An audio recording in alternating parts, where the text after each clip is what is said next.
America, and to the republic for which it stands, one nation, under God, indivisible, with liberty and justice for all.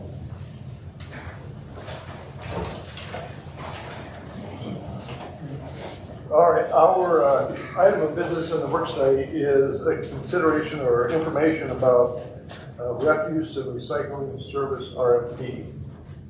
Mr. City Manager, do you have a presentation? Yes, sir, I do. Good evening, Mayor and Council. Good to see everyone. You will remember we did an RFP for refuse and recycling services last fall, and this, of course, is the results of that RFP. Staff will have a presentation tonight, followed by Waste Management's presentation. They are here with us tonight, and they will have some more details.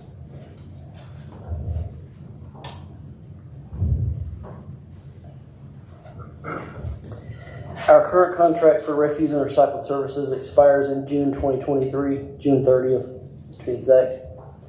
We did prepare and advertise an RFP for these services in fall of 2022. Whatever contract is approved, it will be a 5-year contract with 2 additional 1-year terms for a total of 7. So that new contract would begin July 1, 2023 and expire June 30, 2030. Seems like forever away, but it's not. And you may remember also, city staff revised the existing city garbage ordinances this last fall to go along with this process.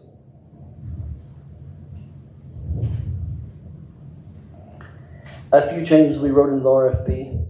1, bulk pickup services will be for up to 6 times per year by request. Just so everyone is clear, what bulk pickup is large items that you wouldn't put inside a trash can. Sometimes you'll see people put out a couch, something like that, various things, old doors, so on and so forth. Currently, it's done more often than that, but a lot of times no one puts anything out, and then you just have trucks driving the street looking for items that simply aren't there. That's not good for the city streets, it's not good for the trucks. So we wrote that change into this RFP, where again it would be for up to 6 times per year at citizen request. So if you had an item, if you want to get rid of a couch or whatever it might be, you could call in and say, hey, I'd like to request this month. Again, it is 6 times per year or bi-monthly on a by request basis. We also added rates. Yes, ma'am. Matthew, so that does away with that last Friday date that we have currently. Yes, ma'am, that is correct. Okay. We also added rates for commercial and roll-off services. Under our current RFP, there was no commercial rate. So just to be clear on that, it is in state statute that a commercial business can choose any provider they want to. However, they have to have a provider. So we wrote it in here to include commercial services so that any business that wanted to in the city could use our contract rates. Again, they can pick whoever they want to, but if they want to work through our contract and use our rates, they can do that. So we included commercial services. We also include roll-off services. That's something we didn't have as well either. Obviously, if you wanted to, for example, if grandma passes away and you want to clean her house out, now you can get a roll-off out there to do that. We also wrote a lot of things into the ordinances because there was nothing in the ordinances before regarding roll-off services, if they damaged the streets, etc. And all that was fixed this fall in the ordinance. But now we have rates for roll-offs as well. We also requested rates for rolling cans and in-ground service. That's a big change from the current contract to the future one. Currently our rate, it's one rate for everybody. If you have an in-ground can or if you have a rolling can. The problem with that is, as you see there, is that in-ground service takes 2 to 3 times as long per customer. Because the guy has to get off the truck, get out, take the lid off, get the bag out of the can, so on and so forth. It just takes more time. It's also an old school way of doing that. You just don't see it very much anymore. More and more trucks are fully automated now. And most of our customers are rolling cans. There are some houses, though, that do still use the in-ground service. We also asked for the ability to service the entire city in the same 2 days weekly. And what we mean by that is it would still be 2 days a week. But right now, half the city is done, Tuesday, Friday, and half is done 2 other days. And we get a lot of calls about that. Well, which street is on what days? Well, it depends where you are in the city.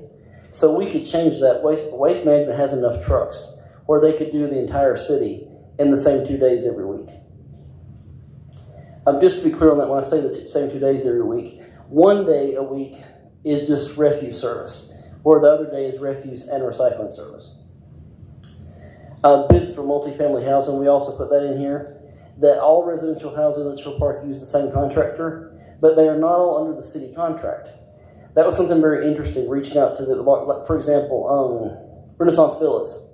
They have a very interesting way they do their service there. They use Waste Management with a much larger dumpster. So we did include that. I'm sure Waste Management will talk about that. That's a point of discussion between the parties. We also requested rates for once and twice a week pickup service. I don't see the city wanting to do this, but we do have it priced both ways. We could do it once a week and just have garbage service once a week if we chose to, or you could certainly stay at 2 times a week as you are now. Any questions so far?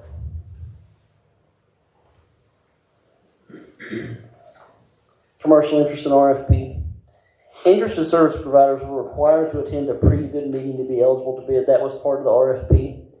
Only Republic Services and Waste Management chose to attend. Shortly after that, Republic Services declined to submit a bid due to our in-ground can service. It's just that simple. Most companies do not want to service in-ground customers. And for that reason, Waste Management was the sole bidder. Proposal highlights. We did request to have rates for both 36, 65, and 96. However, 96 gallon would be the standard can that everyone would start with. You can request a smaller can if you want to, but the rate is for a 96 gallon can. Just to be clear, a 96 gallon can is the large can that most people have at their homes. Also, Waste Management is requesting 100% of CPI annual increase versus the current 85. You may remember this in the past. Under our current contract, we do the CPI increase every year, but Waste Management is only allowed to get 85% of that CPI increase. Under the new contract, Waste Management would be requested to get 100% of the CPI increase versus the 85. Another option that Waste Management put forward would be that we could do an annual 4% increase in SID of doing the 100% versus 85. I would recommend you not go with the 4% if you're looking at those two, and then just stick with the CPI increase. Monthly fees will be adjusted for recycling by per ton fee, plus or minus. Mr. Vice Mayor, can you hear me?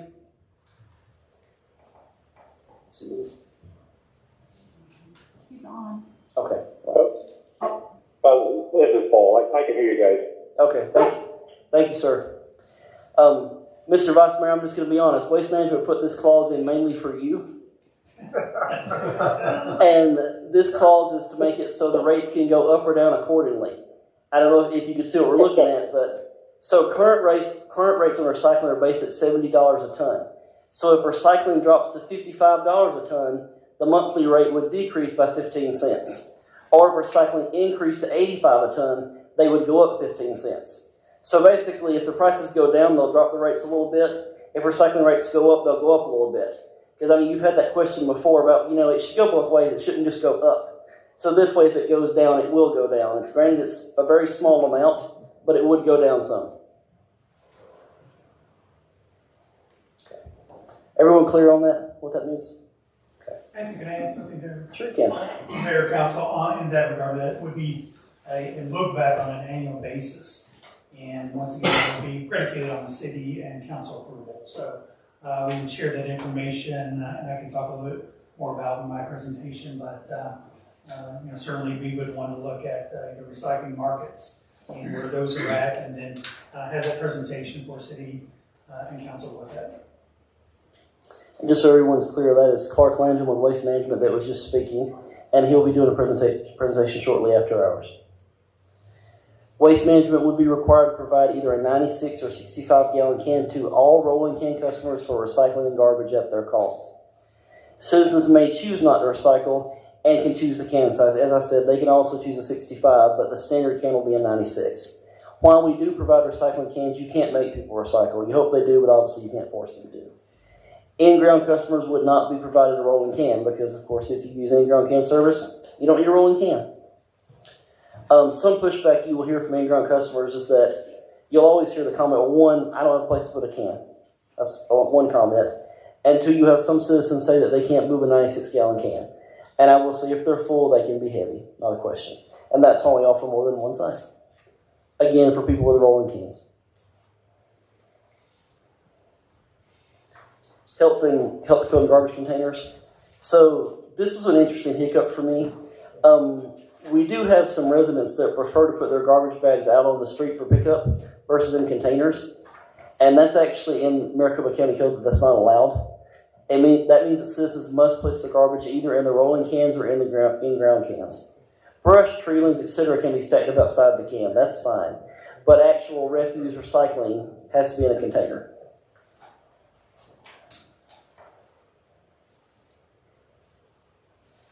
Now for the pricing. For a twice-a-week pickup service, it would be $24.83 per month for a rolling can, or $44.93 per month for an in-ground service. Obviously, that's a large difference because right now it's the same rate for everybody. There would be a $25 delivery charge for an additional can, plus an additional $10.35 per month per can. That's something interesting too. Right now, unless Clark can correct me if I'm wrong here, right now it's the same price for service if you have 1 can or 15. And that makes it unfair to people. So it's a lot more garbage for waste management to pick up, so that other people end up subsidizing that. Same as now, there is no charge for city facilities, except for 20 cubic yard containers or larger, which we never use anything that large for the city. Again, these prices are for twice weekly service for refuse and recycling, with 6 annual bulk pickups at customer request. Any questions on the twice a week pickup rates? Matthew, not a question, but a comment. So currently the rate is $25.91 per month for all residents. So it's actually a decrease on the rolling cans from currently. Thank you, Clark. Once a week service. Again, right now we have twice a week, but you could choose to do once a week. At once a week service, it would be $19.43 a month for rolling can, or $39.93 per month for in-ground can service. Again, same thing there, $25 per additional can, plus an additional $10.35 per month. And the rest of it is the same, no charge for city facilities. And again, prices on this sheet are for once a week service and 6 annual bulk pickups. The big difference here, of course, is 1 time a week versus twice. Again, I would not recommend this. To me, it's not worth it for the price difference. I think our citizens like having twice a week. And again, it's a very small difference for what you're getting. So I would recommend we stay with the twice a week option, which was the previous slide. Yes, sir. Do we have any idea how many people who have multiple cans that would be hit with a price increase? Clark, you know that off the top of your head? Not off the top of my head. Councilmember Claire, I do know on in-ground there's roughly 239 customers that have in-ground cans. On the additional cans, I'd have to get that for us. We can certainly get an answer and get back to you, sir. A question on the in-ground. Most people who have in-ground will have 2 in-ground cans. Yes, sir. So the price is still the same. It's for 2 in-ground cans versus 1. Yes. Okay. So how about that question where like we have 2 cans, but we never do use 2 cans? Can we give 1 can back? Sure. I mean, sometimes you do, sometimes you You don't. get to pay for it for the rest of your life. Yeah, well, then there's the other side. We don't use our can. We just use our own can. How does that work? I don't know. So part of this RFP would be that Waste Management would be responsible to provide a rolling can for all customers that use rolling cans. Because in a perfect world, they would do that. And it makes the system so much easier because waste management services overall are more and more moving to that's fully automated. The idea being the worker never gets out of the truck. Just you see the robotic arm come off, pick up the can, unload it, that's it. And when we get to homes that have all kinds of different size cans, of course, they can't do that. So that favors waste management, it favors any hauler. Also, the in-ground can things that makes it complicated. In many cities, every home has a rolling can, and they're barcoded. So the hauler knows that can belongs to my house. And if I'm on vacation, if they don't pick it up, they know they didn't pick it up this month. However, they cannot do that unless you're apart because we have in-ground customers. So that is a downside to that. Do we have 239 active in-ground? I thought we had like 29 or something. Now that I couldn't tell you. You believe it's 239 active, Clark? Yes, Councilmember, in our audit, we came up with 239 residential locations that had in-ground cans. Now, are they active or not? I can't answer that. There's fluctuation with seasonality and stuff. So they may not all be using them. Right. If I may. Yes, sir. Yeah, thanks. We have in-ground cans. I haven't used them. Been there 4 years and just don't use them at all. So I don't know how where we fit in something like that. But I don't want to use the in-ground cans. I don't like them, and half the time they're full of water anyway. Also, I live in a condo complex of 51 units. And of those 51, I would say that probably a third of them either don't use the cans or don't know that they have some sort of, or will have some sort of options going forward. And I digress just for a moment. Nice golf tournament. You guys did a good job. That was great. So that was all. I don't like the in-ground cans. I understand why they don't want to use them, and I can't blame them at all. Thank you, sir. And to that point, anyone that has in-ground can service could, of course, switch to rolling cans. They can, of course, do that. And if you have the in-ground cans and we're not emptying them, we're not going to charge you both. Of course, you only get charged for one way.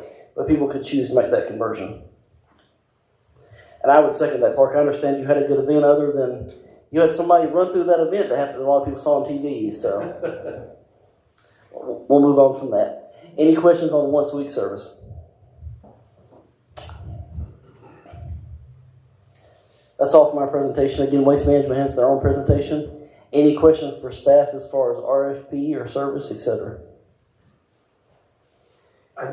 Yes, sir. I'd ask, did you talk to Parks and Sons out of Sun City?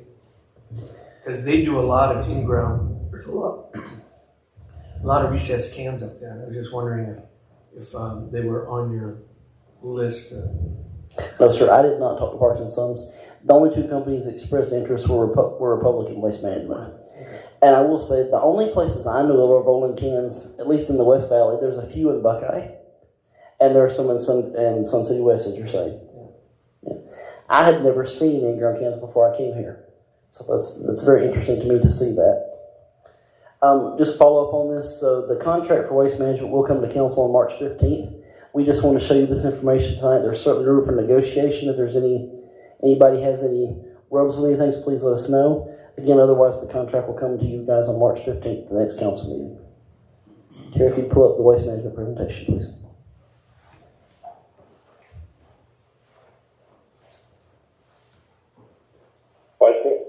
Vice Mayor. Mr. Vice Mayor.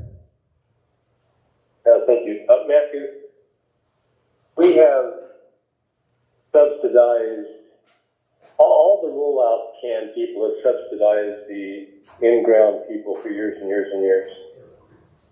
Is the intent with this to have two separate billing systems so they have a choice of staying in-ground, and then maybe with the hope that this $20 extra a month will get rid of the in-ground? It would give them that choice, sir, to use either one. And I would say that would definitely, if it was my decision, it would influence me. I wouldn't want to pay the $20 extra a month if it was my decision. Right. So, I presume we didn't get a lot of bidders because of the in-ground can problem. That's correct, sir. The only bid we received was from Waste Management. So we've struggled with this in the past. Do we wipe out, do we tell people, the in-ground people, they got to roll them out and take away their right to have the in-ground? We had some pushback on that the last time this came to us. By doing this system where everybody's paying their fair share, is this the first step in a two-step process to get rid of the in-ground so that we can then, if we're only doing the rollouts, we can actually go out and get competitive bidding from multiple vendors? I would agree with that, sir. If we had all rolling cans, it would make us much more competitive for bids. It just would. But the way it is, and you're right, though, you'll remember this, we did a survey last year of citizens regarding getting rid of in-ground cans. It's not much of the city, but the people that have in-ground cans are very passionate about it. Honestly, you guys may remember, I had residents in tears over rolling cans. That just very much believed that it was part of the aesthetics of Litchfield Park, that they didn't have to see their garbage can. So there's some people out there that are very passionate about it.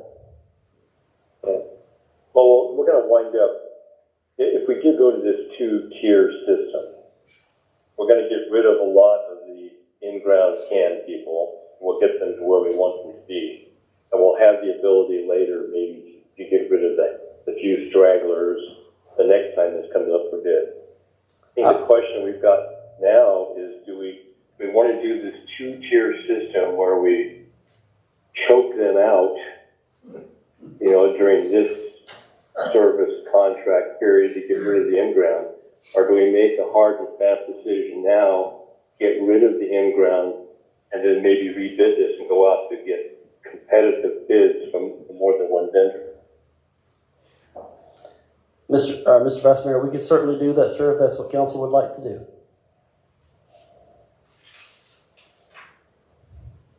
Other questions, Mayor and Council?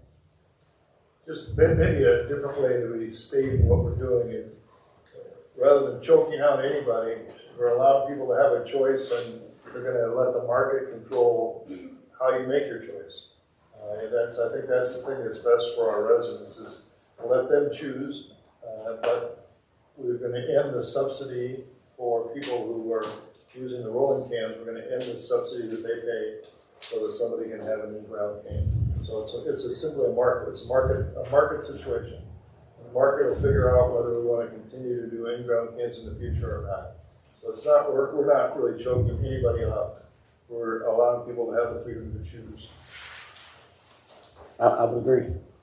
Yes, ma'am. Councilwoman. Yeah, I think we need to bear in mind that there are some areas in our community where rollout cans are difficult. Over here in the Casa Linda, there is no access to any kind of wall you can open up and put the can behind. So it has to go in the homeowner's garage, which is not difficult if you have a 3-car garage, but in these older homes that have small 2-car garages, it is challenging. So I think we need to keep that in mind as well. There are a variety of reasons why people use the in-ground can. So, okay, let's proceed with the waste management. Yeah, thank you, Mayor. And just feedback off that, we did have a survey last year that the city conducted, and that was one of my points where, could we look at removing the in-ground customers, not necessarily from a price point, but just from a safety standpoint for our drivers as well come into play. And truthfully, with labor challenges that we're facing, we send a different truck out, we have a helper on that truck, and we're competing not only in our industry, but as you all know, any business owners in here, just the labor restrictions and the shortage that we're having. So to find helpers that will stay with us long term is a challenge that we face, obviously, as well on the in-grounds. So safety comes to mind, as well as labor constraints. Yeah, so I'll go through this pretty quickly. Matthew had me cut it down. Go ahead. Can I change it, or this one work, or do you have it? You want to flip it there, Matthew? I'll just say so. Yeah, so go ahead and flip another one. Just about us in WM, we've actually serviced the city of Litchfield Park. It's going on 15 years, and when I say that, it's basically we're a large company, but we're made up of a lot of different smaller entities that encompass that. And our local business unit is in Goodyear right there, roughly 9 miles from here. And they sustain their own P&L, and they have the drivers and laborers that work. Many of the drivers have been here since inception of the contract, so they know the city very well. 57 years that we've been in Arizona. One push that we went to is CNG, compressed natural gas trucks. They give off almost zero emissions. They're certainly a lot quieter as they go up and down the streets. And we've got an entire new fleet in the city in 2018 as we transition those over to CNG. Also, our Goodyear business unit has a CNG stations as well. So, that's gone out to where now commercial businesses can use that station as well. So, safety first, as you kind of scroll and look at that, is behind the wheel on the road and in your community. That's one of our number one priorities, and that's why we'd be remiss to say that we try to hire, train, and keep our employees. In a very challenging market against your Amazons and over-the-road companies that have come along lately. That it's more of a less strenuous job than picking up the trash. Go ahead, Matthew.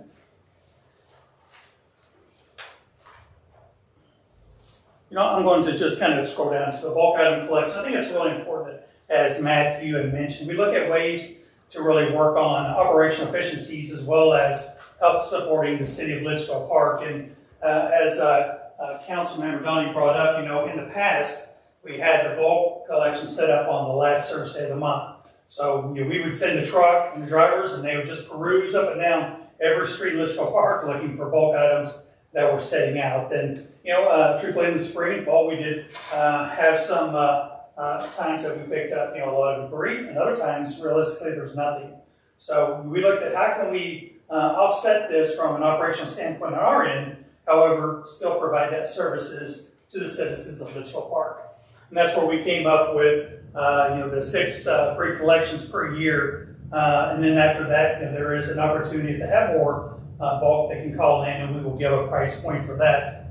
Thirdly, I wanted to bring up, as I mentioned, that our White Tank transfer station is on McDowell Road in Goodyear. It's about 9 miles from the city center. And if the residents want to use that twice a year for free, they can bring the materials to our transfer station as well. We're kind of working through that. If it's a water bill, sewer bill, or ID, whatever it is, that they would show proof of residency and be able to drop off bulk items or any other items that they had at the time as well. So it does give them another outlet. Go ahead, Matthew. So one of the big points that we always strive to do is supporting the community, and we're not just a trash provider for the city of Litchfield. And these are some things that we have.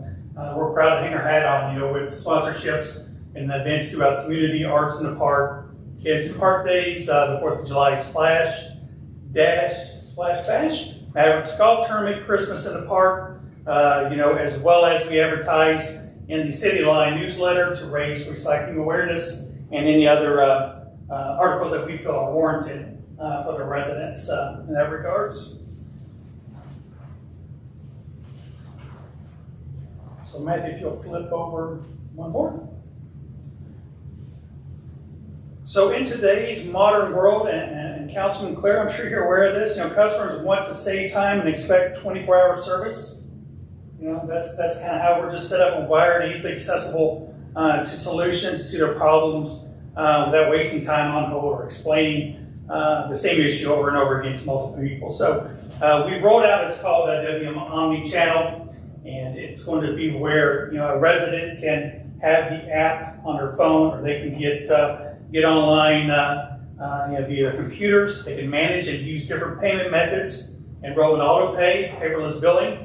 They can get service updates, request bulk item pickups, and view or change existing services and schedules if warranted. So we found out that going by this process has helped tremendously in some of our market areas. So people, they get home into the day, maybe they missed the window to call WM, they can now do it on their time. So once again, that's something we'll be rolling out to the citizens of Litchfield Park to use. Along with that, a local website from a digital transformation is something that we're working on, where we're going to personalize the city's website and work hand in hand. So when the residents do call in or they call the city, we can direct them to the city website, which will be updated with helpful resources and service information, as well as recycling, points and so forth of that nature. So really, we're trying to push to where technology we can use to our best advantage to connect with the residents and communicate more effectively.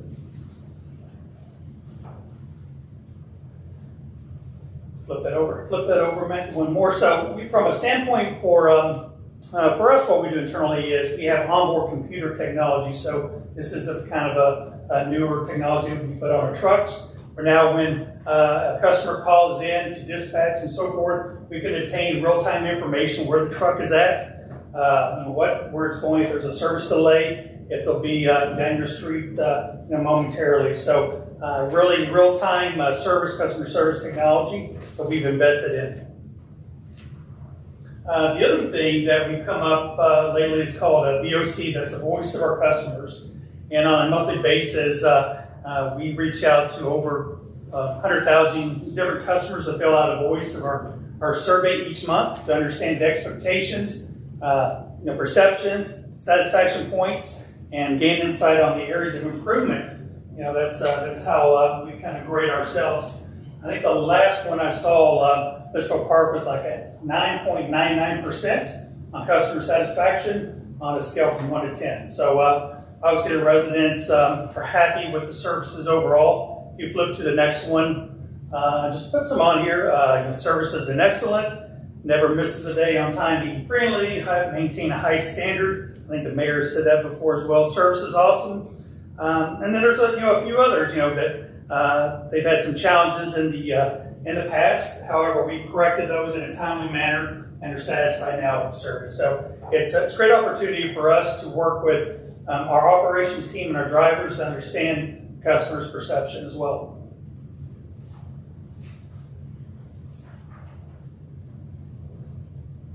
Matthew, if you'll flip over a couple, and I'll kind of talk through, one thing that we really, try to key on is recycling, and how do we come up and define recycling and be transparent and eliminate the confusion and contamination issues that we find periodically within the city. And not all your city, every city, we have opportunity to change the behaviors of residents that we continue to see challenges with. And we really like to push, our simplified resources that we have. We have it's called WM or Recycle Right is the app that we put the widget out there for the residents can use, and to be on the town and city websites as well. That they have a question about recycling, they can click on that and find out what materials are recyclable and what's not. And Matthew, if you'll flip one more, these are just education pieces. And then we certainly provide the city now on a monthly basis, and then the city line that we put out there. So when residents do have a question, they can certainly go back and look at this material.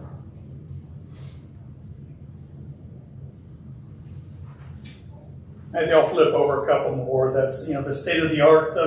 We talked about that. One more. Yeah, just we do have a vast asset of collection trucks. Not only at our white tank transfer station, but across America, roughly 19,000 trucks that are going to CNG. We really are trying to push, the automated side loaders that you'll see where they reach out and grab and dump for residential and get away from their rear loads. Just because, like I mentioned, from safety reasons, very time consuming, and it's an opportunity to keep and maintain many employees and drivers through the SL aspect. Flip over to the next one. I talked earlier about just compressed natural gas, a new fleet in 2018. We've had some residents say that they don't even hear the trucks coming down the street anymore, in contrast to years past where you hear the air brakes. Oh, here comes the truck. We hear it coming. So very excited about the responses to natural gas. And we also, like I said, invested more than $10 million to build a state-of-the-art CNG fueling station in Goodyear tanks as well. So that brings cleaner, quieter collection vehicles to the West Valley. We do maintain a 10% spare ratio of trucks in case of, from time to time we may have a truck go down maintenance-wise, or in cases of emergency. We do have backup trucks that we can send out and certainly maintain the excellent service that the resident expects. Matthew, if you'll flip one thing up, what we really kind of pushed this year or last year on our trucks is called WM Smart Technology. And just in layman's terms, it's a camera that is in the truck and it's rolling and videoing the entire time that the driver's out in collection of services. Driver has nothing to do with it, but it's taking that video, as you can see just a snippet there of the arm coming out, dumping, setting down. It includes vehicle location, photos and documentation, and data is captured throughout the entire route. So a couple of things that we use this for is customer service information. If we see something in the community from a health and safety standpoint, We can reach out as well as targeted education outreach, and kind of goes back to the recycling. If we see somebody, contaminating or putting their trash in recycling, it's a point where we can, note that in our system, and then have a targeted approach to maybe an area to go in and kind of reinforce recycling as well. So we've had, I'm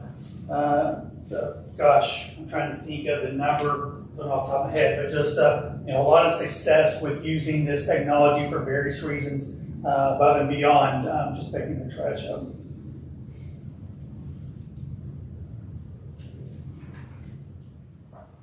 You'll flip one over to the carts. Yeah, so we talked earlier, 96 and 64 gallon carts, that WM will provide.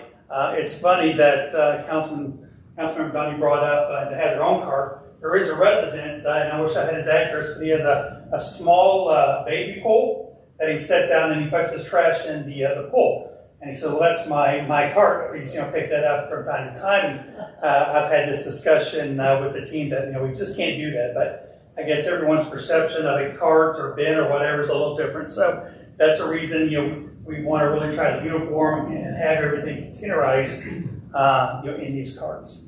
And I think, Matthew, we mentioned that, 2 carts are free to each resident, an initial standpoint there.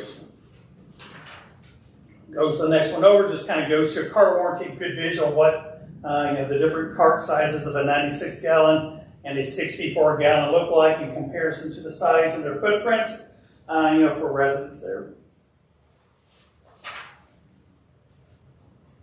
Then the next one is just, we put together some options for the city to look at, and it's route mapping and collection services. This first one is just continuation of what we're doing currently.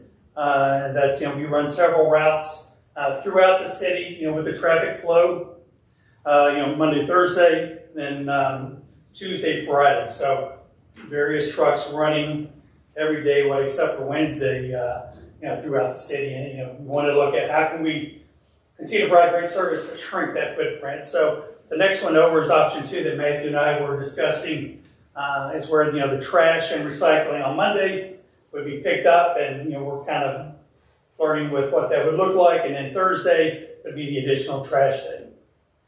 So that kind of breaks down in different areas, east, west, north, south quadrants. However, we want to build that way out. And of course, the last thing, we would certainly communicate this any changes to the residents, early, hopefully before June, to make sure everyone's on board and aware of this. Then we did have an option 3 to eliminate that second trash day. There is an ordinance in Bethesda, County of Maricopa, that you have to get completed if you go to 1 day. So there's a couple HOAs that have trash and recycling picked up on the same day and no other services. However, they went through the Maricopa County ordinance and got that passed. That's something would help the city if they so desire to do that. But I think that's another thing, Matthew, we had one time talked to residents about, and they enjoyed having that second day of trash weekly. So the last thing is going to just be transparent. So we have some exceptions that we're going to work with the city on. The major one is just the section 2.11, and that's the CPI. And if I look at, on average, over the last 3 years, Mayor, I think our CPI has been from the city, roughly like 2.79 that we've received. And I know I've come almost every year and ask if we could get whole. 2.79 is what the actual average has been over the last 3 years that we've received. However, the cost of living, as everyone knows, has increased far more than 2.79. I think in the valley with Phoenix, it's been in the double digits, 11, 12%. Cost of living and so forth. So for us to maintain whole, continue to provide great service, we certainly would request 100% of that CPI. That's what we think that the service that we provide is one of the most important services and suppliers in the city, that we should receive, and not have to figure out, all right, how are we going to make up this additional 15% somewhere else? We're not going to cut corners, and our integrity is to do the best we can there, continue to to keep the labor we have and provide great assets. So, that's something that we would ask council and city to consider. A lot of the other sections down through here are kind of attorney verbiage, right, that city and I are working through that, we can certainly clarify as well. This one here is what we were speaking about with the vice mayor, but as far as if recycling goes up or down, it's this one, or the CPI increase was this one. And I would agree, most of it is just legalese discussions. Yeah, on the recycling, and I'll add a little flavor to that. In the past, since and I did a presentation on the China sword and the fluctuation of recyclables monthly and so forth, that we either maintain those profits, right, revenue, or we pay additional monies for those revenues as well. And one of the council members brought up, gosh, we never see that price point change whatsoever, with recyclables. So when you all do collect it and keep it, and we never see that coming back to the city, and vice versa, if it does fluctuate the other way, we don't share in that cost. So we did put that in there as an opportunity to look at that and review that on an annual basis, that as these prices go up and down on your commodities, whether it's aluminum, paper, cardboard, and so forth, we had the opportunity to sit down with the city and discuss that as well. Like I said, it's not a huge tick. It's 15 cents either way that we could present to the city as well. So that was an opportunity that we put in there to help support the city and share either in those revenues or share in the cost, with the ratepayer.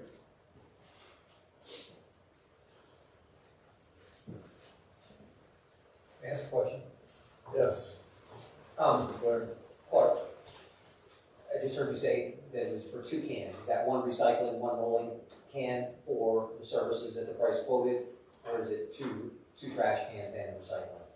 It's trash and recycling, or 2 trash, So Okay. there's 2 cans, So then, just to clarify that, so if somebody doesn't want to recycle, but they want to have 2 trash cans, they would fall over the original price quoted. Yes.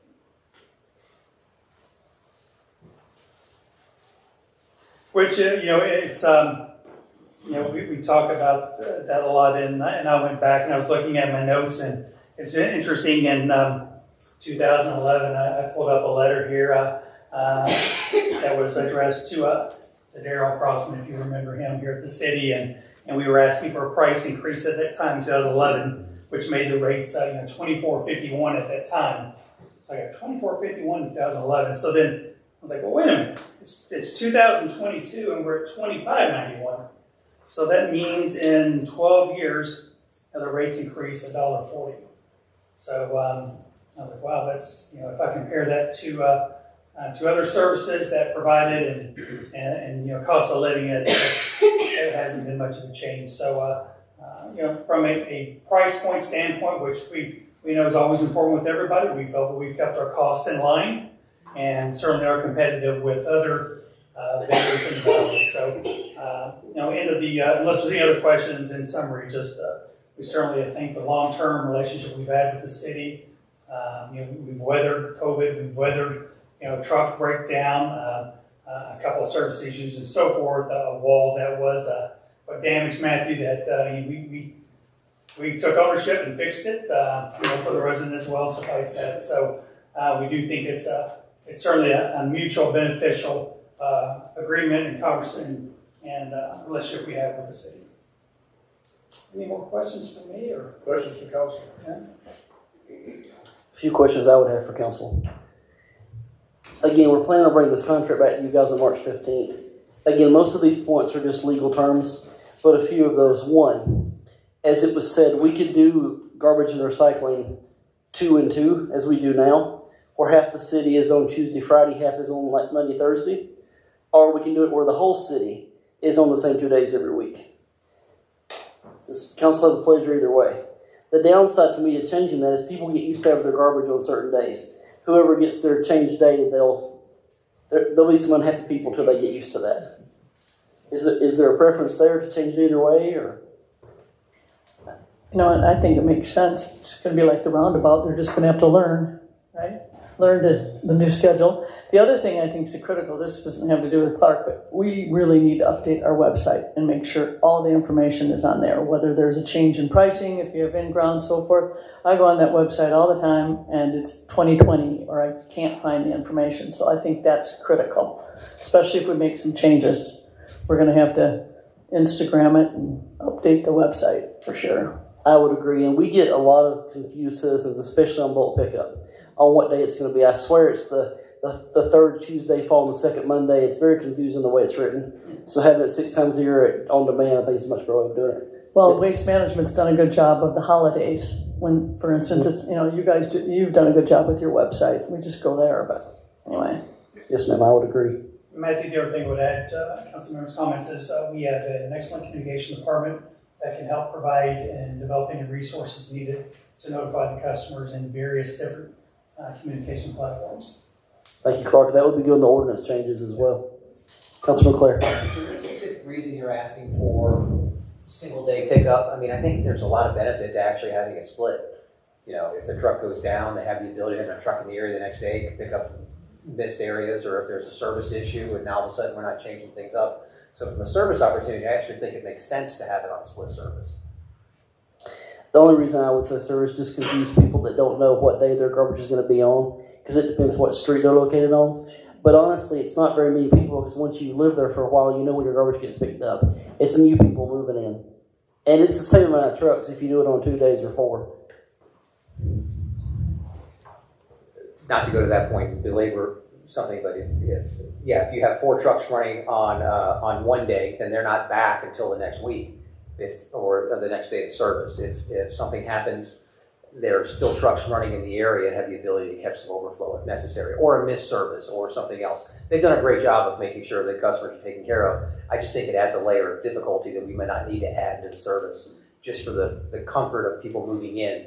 It's this day. You know quickly when your trash day is. I think that's a fairly easily learned process. You hear the sound, you run out, and get it out there fast. Yes, ma'am. One more question related to what he was saying. Did I hear you in your presentation say that if you didn't get all the way through on a single pickup day, that there were some ramifications or some challenges that your trucks faced? Or No. I mean, we don't have any challenges whatsoever in that regards. Was that with the county? yeah, I thought I heard that. There's something. Okay, yeah, let me back up. Yeah, so if the city would decide that we're going to go to 1 day of service, so let's pick a day, let's say Wednesday, we're going to have trash and recycling picked up throughout the entire city, and that's the only time we'll be here.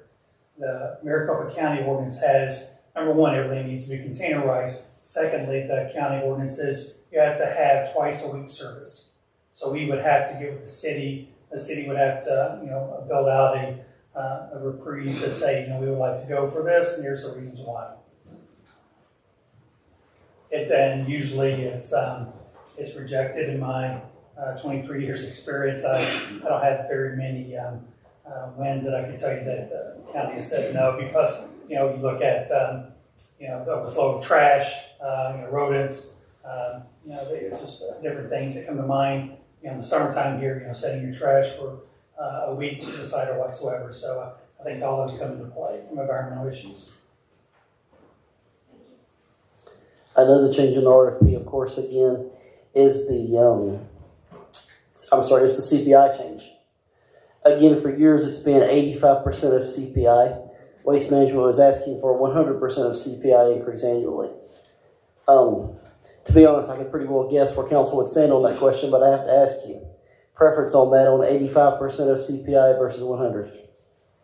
I think you need to go back and negotiate the best deal you can get and then bring that to us, as opposed to trying to negotiate it here in the council. Yes, sir. Any other questions for myself on this or for Waste Management? One more question. Yes, sir. The multi-tenant or multi-family properties that they're being required to put into this RFP, if we don't require that, because that is typically being serviced in bulk, right, in different service, does that give us the ability to get a better price point? Something to think about. So they're currently serviced by Waste Management, but they're not serviced under our current contract. So the purpose of adding that into our contract is? So they could get better rates just through bargaining, just collective bargaining, that's all. But we could certainly, that's a good question for Clark.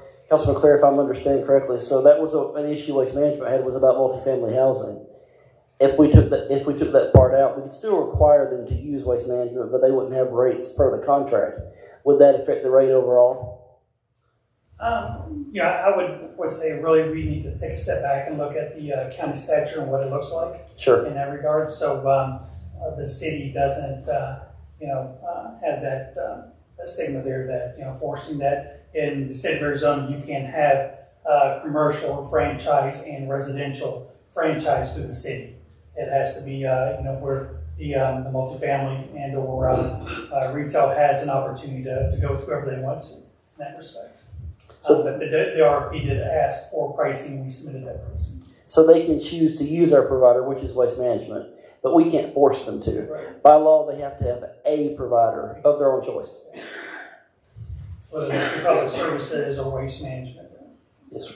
The two in town that I'm aware of. Agreed. Other questions?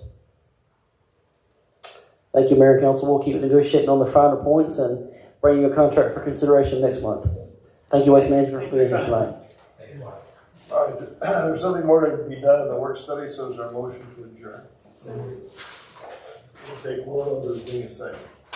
All those in favor, please say aye. Aye. Any opposed? All right, work study is adjourned. We're going to go into our regular city council meeting unless someone here needs a break. All good?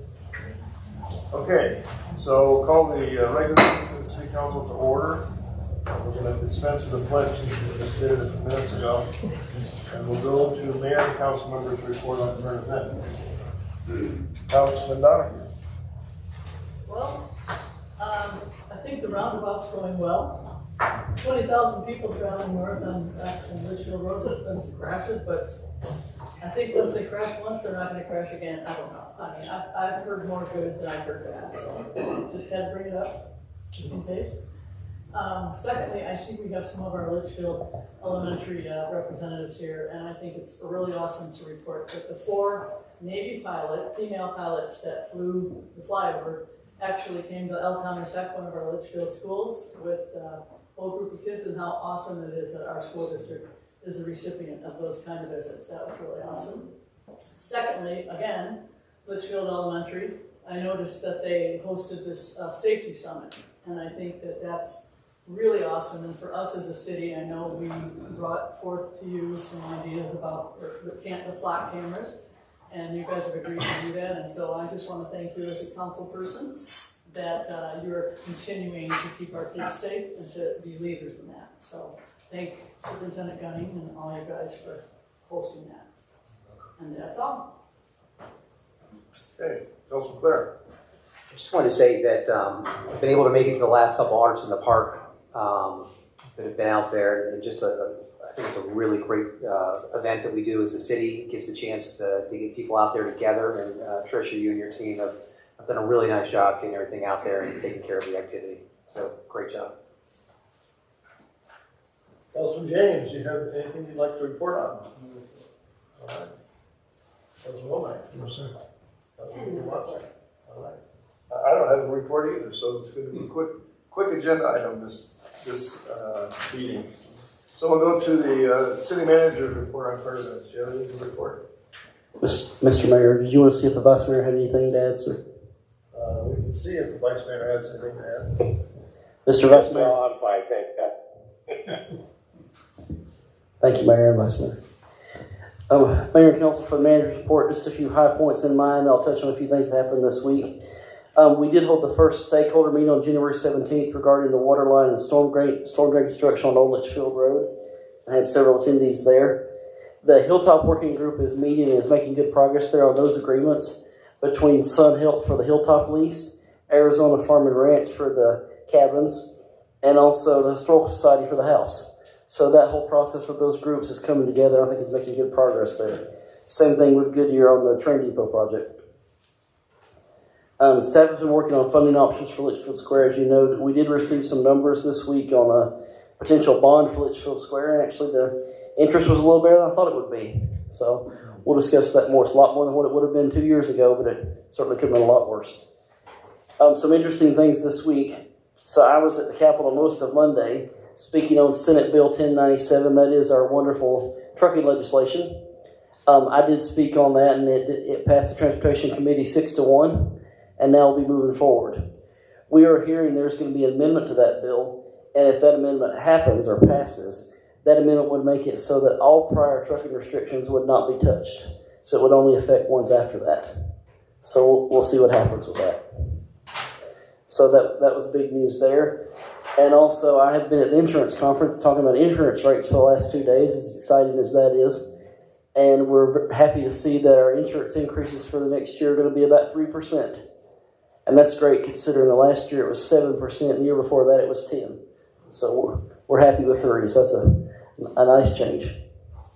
And with that, that's all I had to report. Any questions tonight? Any questions, council, for the city manager? All right. Takes us to the response to last meeting's call to community. There were no requests to speak at the last meeting, so there is no response. Brings us to this meeting. This meeting's call to community. It's an opportunity for citizens or to address the council on a non-agenda item. Action taken or action. There will be no action taken on any public comments, and we are limited to responses, responding to those comments at the next regularly scheduled meeting. I have 2 requests to speak. Neither one of them appear to be in the call to the community as they both want to speak to a particular agenda item. So at this point, I'm assuming I have no one who wishes to speak on a non-agenda item, correct? Okay, so then we'll go on to our report section. Actually, we'll go to our presentations. We have a presentation for the National School Breakfast Week. It's a proclamation to honor that week. And we have the honor of having a chef from Litchfield Elementary School District, Chef Beck, who I have had the pleasure of serving breakfast with, I think, in the past, once in a while. We want to recognize National School Breakfast Week with this proclamation. Whereas the school breakfast program has served our nation admirably since it was permanently established in 1975, whereas the school breakfast program is dedicated to the health and well-being of our nation's children, whereas the school breakfast program joins and has been joined through the years by many other excellent child nutrition programs, whereas there is evidence of a continued need for nutrition education and awareness, showing the value of school nutrition programs. Now, therefore, I, Thomas L. Schoaf, Mayor of the City of Litchfield Park, do hereby proclaim the week of March 6th through 10th, 2023, as National School Breakfast Week in Litchfield Park, Arizona. And I encourage all residents to become aware and concerned about their children's and their own nutritional habits in the hope of achieving a more healthful citizenry for today and the future. Signed this 15th day of February 2023. I have the proclamation here, Chef, if you'd like to come up and see it. On behalf of the citizens of Litchfield Park, I want to thank you for the service you give to our kids. Thank you, Marshall.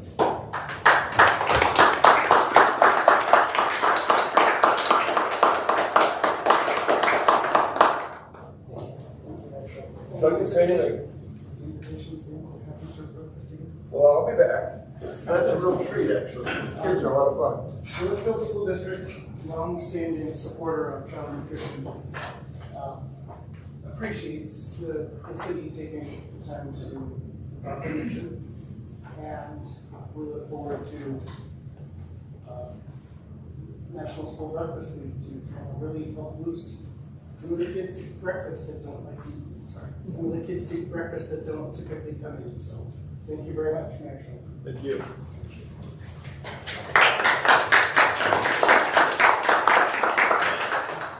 Okay, this brings us to our report section. We have Public Safety Service Monthly Report from Goodyear Fire. Good evening, Mayor and Council. Deputy Chief Tim Wayne from Goodyear Fire reporting out for the month of January. I'll start with our fire prevention report. Of note, we did 14 occupancy inspections with the goal of hitting every commercial business within the city 100% every year. We did assist with one special event as well. The call review for the month, we had 60 calls that were medical in nature, 1 call for service, 4 good intent, 4 calls for false alarms, and then 1 other call, for a total of 71 calls for the month. That's a slight increase from last month, but we are on pace at this point to just be on our call total from last year. With that, I'll stand for any questions. Questions from council? Thank you very much for your report. Thank you for your service to our community. We appreciate it. Thank you. We're proud to serve, sir. Okay, that takes us to our next report section, which is the Avondale Police Department. I should say Avondale's Litchfield Parks Avondale Police Department. Yes, sir. Good evening, everybody. I'm Lieutenant Jonathan Martin with Litchfield Avondale Police Department. Mr. Mayor, Council, we're reporting the January 2023 report. As Councilman Donahue mentioned, we did have a couple hiccups at the roundabout recently. Not too bad, so hopefully people are becoming aware and reminded that you gotta go right, not straight, when you hit that roundabout. So, for the month of January, we had 226 calls for service throughout the city. 49% of those were officer generated, and then 51% was the citizen generated calls for service. I know that was asked prior at the council meeting. We had 11 community contacts involved in those. 21 citizen assists. We conducted 24 street zone details. The school back in session in January, we kicked off back there again. And we do have an officer that is designated to the school at Litchfield Park as a SRO/detective/patrol officer. So you'll see an increase of an officer being at the school, and that's the reason for that. We conducted 21 business checks throughout the month also. Again, we did have the roundabout incident. There was an impaired driver that didn't see that arrows that pointed right and ran right into him. And then we did have another vehicle that ran into a palm tree and knocked that in half, so, which is pretty impressive to do that. So that's the statistics that we have for this month. So any questions from council on this matter? Councilman Brennan Watson. I heard just through the grapevine yesterday from a friend that the Fries had a lot of kind of grass and dash that yesterday with Valentine's. Did you been notified of that or heard anything? That is news to me. I haven't heard that at all. The Fries here off the Camel. There's been a lot of stealing of flowers, and but it'd be Valentine's Day was struck. So it was flowers and Maybe it's some husbands that were late. I don't know. Yeah, we haven't heard that. I haven't heard that at all. But I will definitely look into that for you for sure. So. I need to ask about the Super Bowl incident at our very large home across from the tennis courts. Here, somebody ran up on the sidewalk and through the wall. Yes, ma'am. Oh, wow. He did. Was that impaired? Yes. Okay. He doesn't remember anything. He just remembers us responding, and there he was. Where was he coming from? Was he going north? He was going north. He was frequenting some of the establishments here. There was minutes. I mean, I was coming south and, then heard the siren, but I was like, how did he do that? But yes. he was trying to go left, but missed the street. I don't know, because you can't turn left there, so Yeah. he turned left. Yeah, he did. Up on the road, Yeah.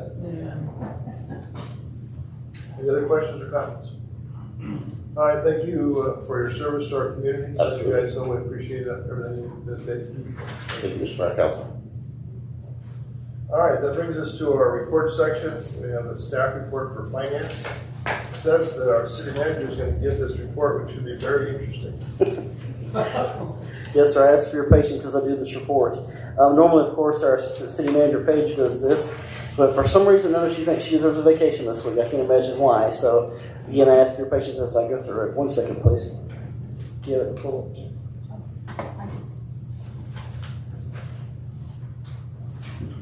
Is this that? No. You flip the finance one.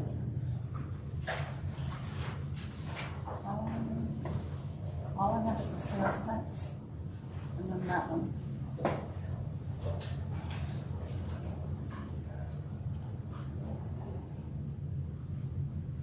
Bear with us 1 second.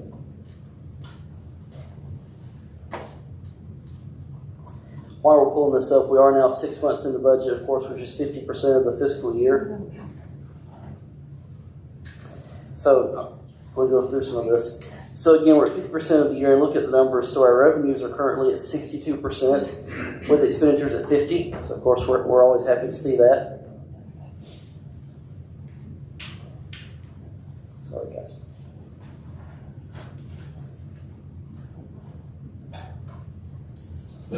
While we're doing that, Joe doesn't mind me saying this, we're working on improving our IT systems in this room.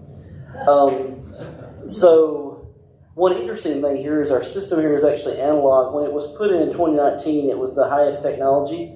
Since 2019, we've used it very few times because of COVID, and now it's outdated. So now we're looking to switch it over to digital from analog. So technology is always changing. So we were looking at doing that, adding HDMI ports, better sound system, etc. Because as Mayor and Council, we've had some issues in this room for a few months now, so we're trying to improve those. Thank you guys for bringing that up. Okay. Getting back to our report. Tax received this year so far, we're at 64% of the budget estimate, which is great. January of 2023 is up 8% over January of last year. Paige asked me specifically to focus on a few of these things. Of the total retail sales tax so far of $665,000, 46% of that is for food for home consumption. And of course, while we're saying that, I'm sure you know there's a bill before the legislature to eliminate the food for home consumption tax. If we lost that for a year, that would take away about $2 million of sales tax revenues. I can get up these current numbers, that's 46% of our sales tax currently would be grocery tax. Of the rental sales tax of $52,000, 58% or $30,000 is residential rental. For what we're hearing, it looks like the rental tax bill will probably move forward. If that happens, the cities will no longer get residential retail tax. For us, that will be about $100,000 a year loss. We lose residential rental. We did sign a letter to that today, but we'll see if it does any good. Again, worst case scenario, if we did lose grocery tax and if we lost our residential rental tax, that would cost us about 20% of our budget, or $2.1 million per year, if that happens. We'll be presenting more options on this later on the council meeting tonight. Something interesting in our investment earnings is we know our interest rates are way up. Our interest rates this year, investments have totaled $213,000, and that is a 4,273% increase on our earnings. So that's one positive of this inflation market. You'll remember in December we transferred $8.6 million from our money market account to the state investment pool to try to take advantage of some of that. We did receive the money from the Maricopa County Flood District in $1.9 million. We've also received our second half of the ARP funds in the amount of $1,074,000. See. Moving forward, rec services revenue is at 64% cost recovery. That's always impressive to me that our recreation program manages to do that. The fact that we can make anything over 50 is just amazing, let alone 64. That's a real testament to our staff, and they do a great job so that's possible. So, great job, guys. Special events are currently at 72%. Of course, there's a few months left in the special event season. The HERF budget has over $1 million left. That being said, Keith is going to be moving forward soon with the project of Dysart and Indian School intersection, so you will see that balance drop drastically once we get into that intersection. Of course, that's what HERF funds are for just those kind of projects. Yes, ma'am. So with HERF funds, is that a use it or lose it, or does it carry over? No, it carries over. It carries over. It's just very limited what we can use it for. So we actually have about $700,000 a year in just road maintenance. So the fact that we have $1 million, that is some projects over and above that. But just to keep our roads up and maintained is about $700,000 a year.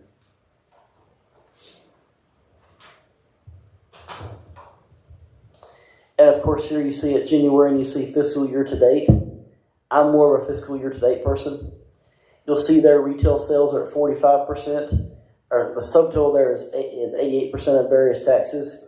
Construction sales tax, these are good numbers. Use taxes below.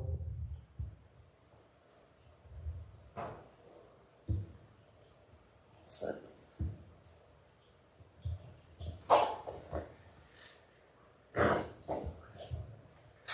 Maria, will you go forward for me, please?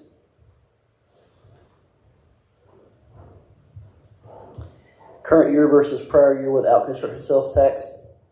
It's probably hard for you guys to see those colors. You have a green, orange, and I think that's a purple for FY23. You see here. Next slide, please. These are the numbers I was just going over. I'm sure that's hard for you guys to read. It's hard for me to read as well. Again, revenues are well over expenditures by about 12%, and that's great, again, to be at 50% through the year. Some of our departments are a little bit over it, if you can see some of those, but those will balance out through it as we go throughout the year. Next slide, please. Various departments, rec services, preschool, etc., aquatic sports. Next slide, please. Various events.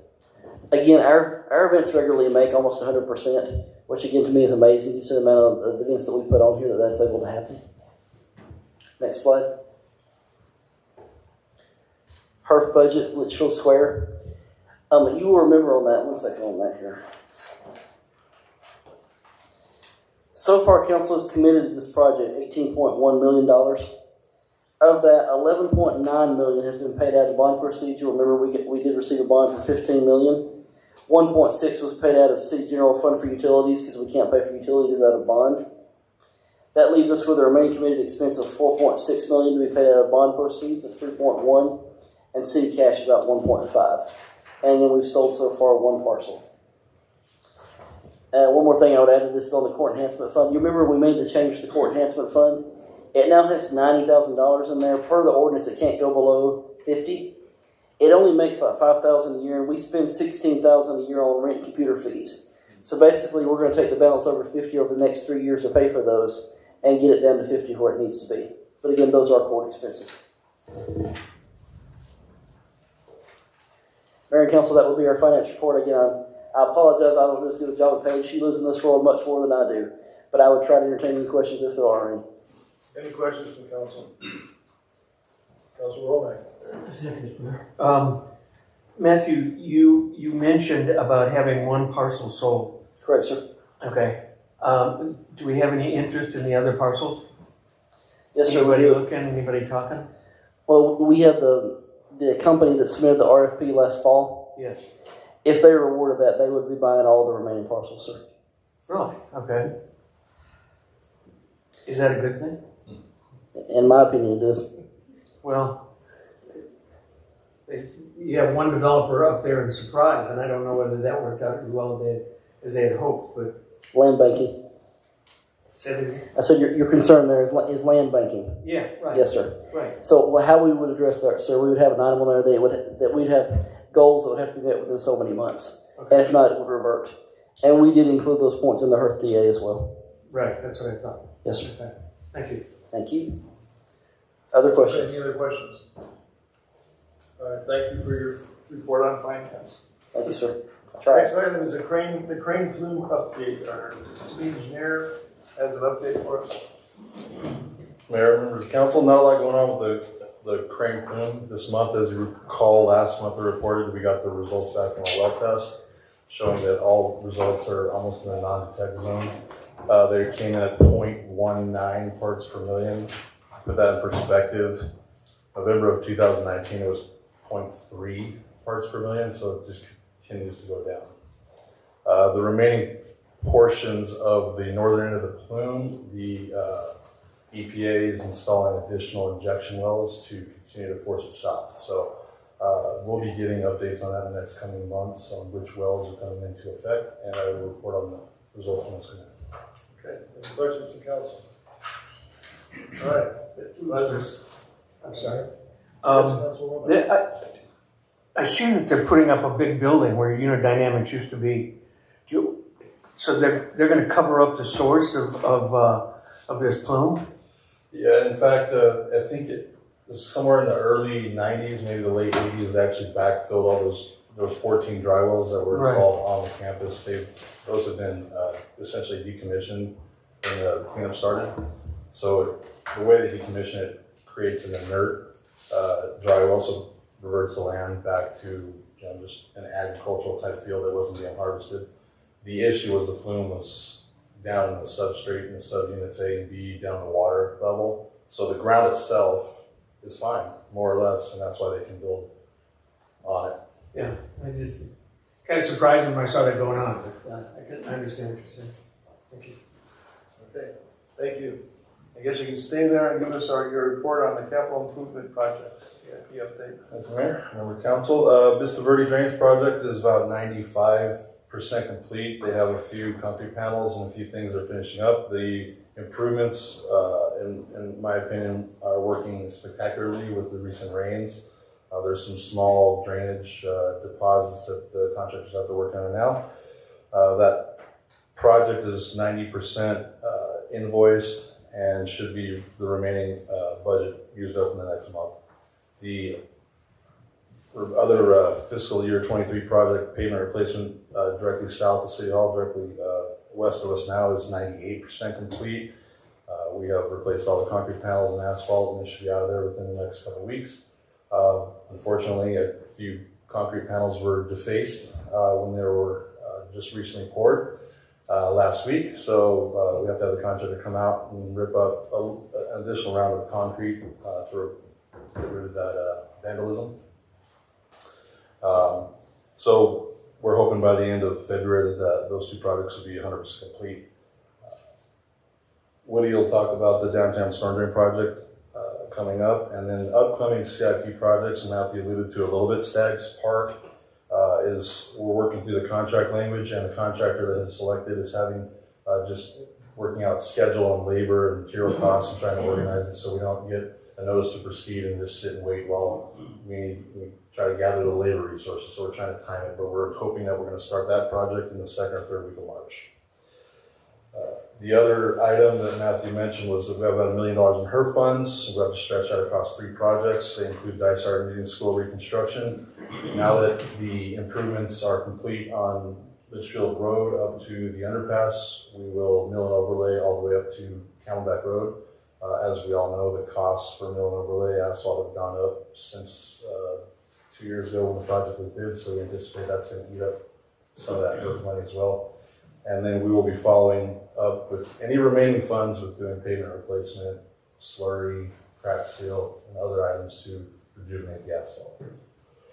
And that's what we have for the CIP updates. Questions from council? Thank you for your report. Thank you. All right, next item is special projects update. Mr. Scott. Thank you, Mr. Mayor, members of the council. I'd like to start off with Litchfield Square. We have talked about the roundabout being open and some accidents occurring. There's 3 that I'm aware of. One was a DUI, one was reckless driving, and then there's one that was not reported. Somebody just went over the curb, took out a sign, and went home. We've also had, those accidents have damaged 2 signs. Those are being replaced by the contractor. And then we've also had 2 signs stolen, and those are being replaced by Public Works. And I've asked Kyle to stock up on vandal-proof bolts for those signs. Keep that from happening. So anyway, all the work on Litchfield Road is now complete. Village Parkway extension to Desert Avenue is well underway. All the curb and gutter has been completed. Most of the sidewalk has been done. First lift of pavement is in place. There was a surveying error on one of the traffic circles, and they're having to reconstruct that, the contractor. Sidewalk paver installation is underway. The street lights are completed. The site lighting, meaning the median lighting on Village Parkway, is underway, and landscaping is also underway. And then there's a short piece of Loma Avenue that's being extended north of Village Parkway to serve Lot 3 when it develops this Mike Earth parcel. On Honeysuckle Street, all of the utilities have been completed, and we have some old pavement there that's failing badly. And I'm going to be giving a proposal to the city manager for doing some repaving in that street, because we currently don't have any plans to reconstruct it for our overall Litchfield Square plan. In the meantime, we need to do something to fix that pavement so it's much more aesthetically and comfortable for people to use. The Airline Canal relocation project is essentially complete. All of the pipe manholes and the head wall have been installed. They're replacing small pieces of the canal lining that connect the new pipe to the existing canal. They're currently allowing the abandoned canal to dry out because water's been soaking into that for 100 years, I guess. So they're allowing that to dry out before we can go in there and remove any of the remaining dirt that's not very usable under the canal and finish grading that and get it ready for use in the future. Part of which will be done by the Mike Kurth project. We're also in the process of turning over easements for the new pipe to the Wigwam owner. And elsewhere in Litchfield Square, we have the contractor working with Southwest Gas, and they're currently installing all of their new gas lines within all the conduits that were previously installed. So the gas lines go through the conduits, and you have to come in and do that after the conduits have been installed. Currently working on a draft GMP5, which I hope to have to Matthew in another couple of weeks. That will focus on the initial development of the park and also the streets surrounding the park. I'll switch to the downtown storm drain project on Fairway Drive. All of the mainline pipe has been installed. They're working on catch basins and manholes at this point and connecting pipes. We just continue to have a nightmare of running into old utilities that have been abandoned and nobody claims them, but they look like they might be in use. So it just really slows things down. But all of the work should be completed and Fairway Drive will be reopened by March 10th. Neolin Avenue, the temporary water supply for the homes and some of the Wigwam casitas is currently being installed. There'll be a switch over to water services by next Tuesday. There will be some nighttime work tomorrow night to make the connection, and the Wigwam requested that be done at night so that they're only interrupted in the middle of the night, not during the day. The storm drain pipe installation will begin early next week, and the street will be partially closed but open to the residents and the Wigwam deliveries. And then finally on Old Litchfield Road, storm drain, all of the design and construction plans have been complete. Matthew mentioned the first stakeholder meeting. We're holding our second stakeholder meeting on February 28th, and that's where we'll present the final traffic control plans. The Liberty Waterline replacement construction will start on or about March 27th and be completed in July. And then the storm drain itself will follow right behind the water line by a month or so. And that will start in mid-April with completion in early September. That's all I have, Nick. Any questions from council? All right, thank you for your report. You still got a lot of things, a lot of irons in the fire. Yep. Very good. Okay, this takes us to our consent agenda, item 9. We have 9A through D. Is there any item on the consent agenda that any member of the council would like to take off the consent agenda for further discussion? All right, if there's not, then there's a motion to adopt the consent agenda item 9A through D. Is there a second? Second. All those in favor, please say aye. Aye. Any opposed? All right, consent agenda is adopted. Takes us to our business agenda, item 10.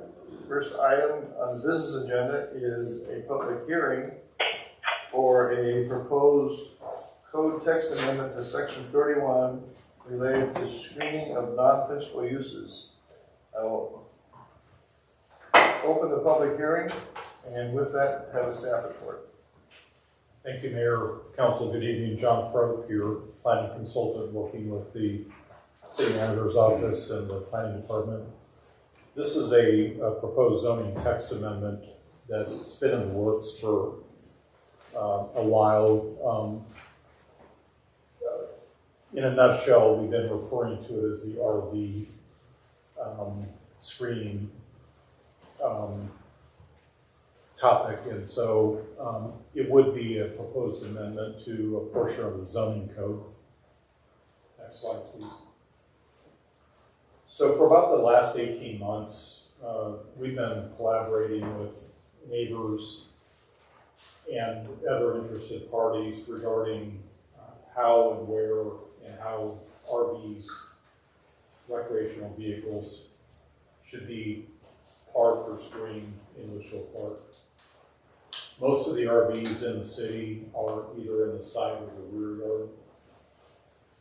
Questions have arisen regarding the interpretation to the zoning code, and I'll get into that in just a moment.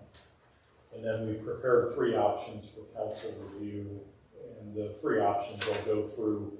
They've all been vetted through the Planning and Zoning Commission last fall. Next slide, please. As indicated, the RV parking, boats, other types of equipment, trailers are all found in zoning code section 31.04.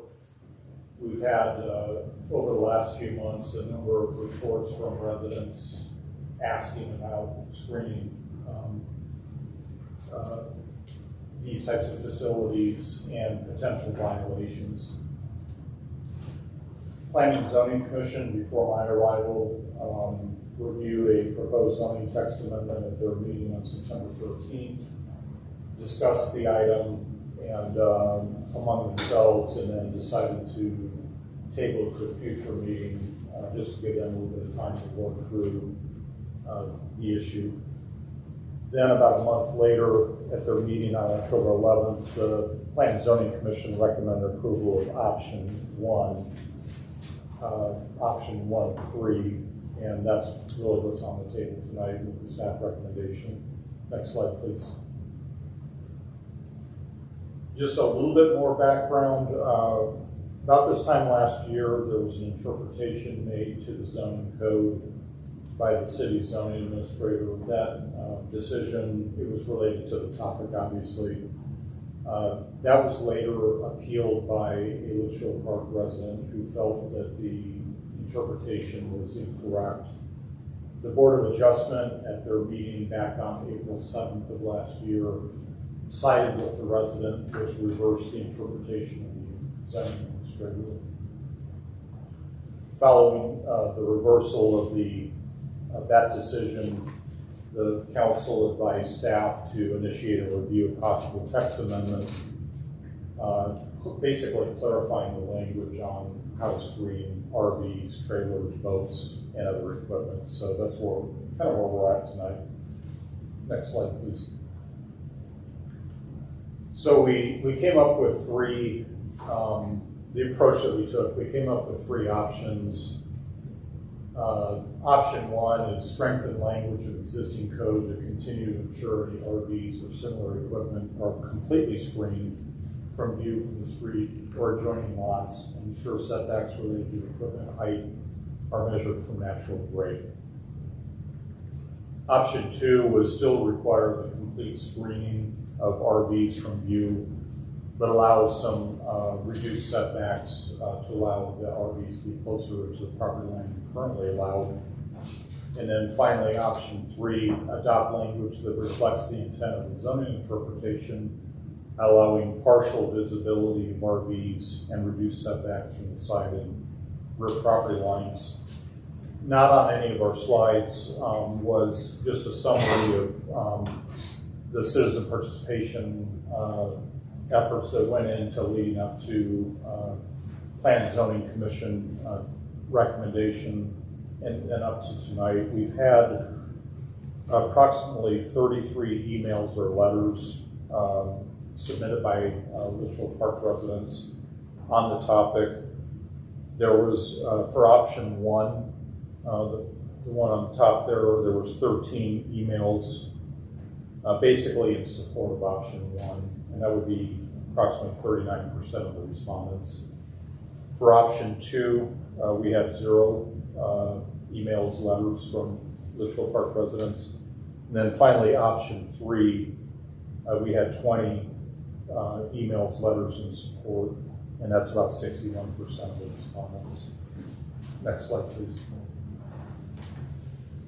So as it exists today, and there was a little bit of debate that we've had on the way the spelling of principal, it should be, it's in the code spelled that way. We want to clean that up. It should be principal, P-R-I-N-C-I-P-A-L, principal uses. This is the way the wording is today. And then Matthew can toggle to the next slide. The revisions that were recommended by Planning and Zoning Commission and recommended by staff tonight is to add the verbiage in red. And Vice Mayor, I don't know if you can see this or not. I'll just read the text amendment version 1.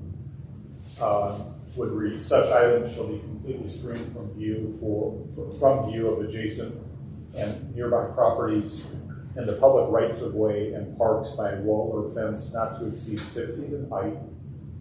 And then inserting a new word and, or dense landscaping, and then a new sentence to read, to ensure the equipment is completely screened from view.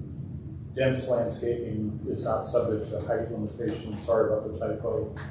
And then items that are more than 6 feet in height shall be set back a minimum of 2 feet for every height from any side of the property line.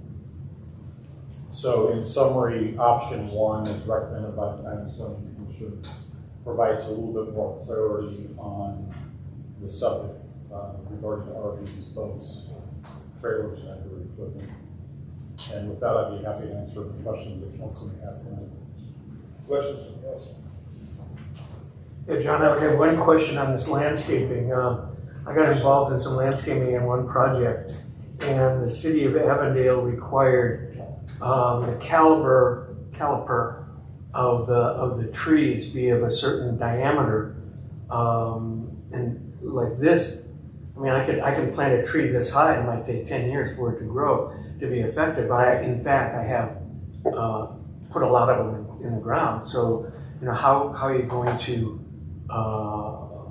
require height and enforce something like that? Mayor, council member, that's a very good question. That's something tonight we really wanted to introduce the item to council.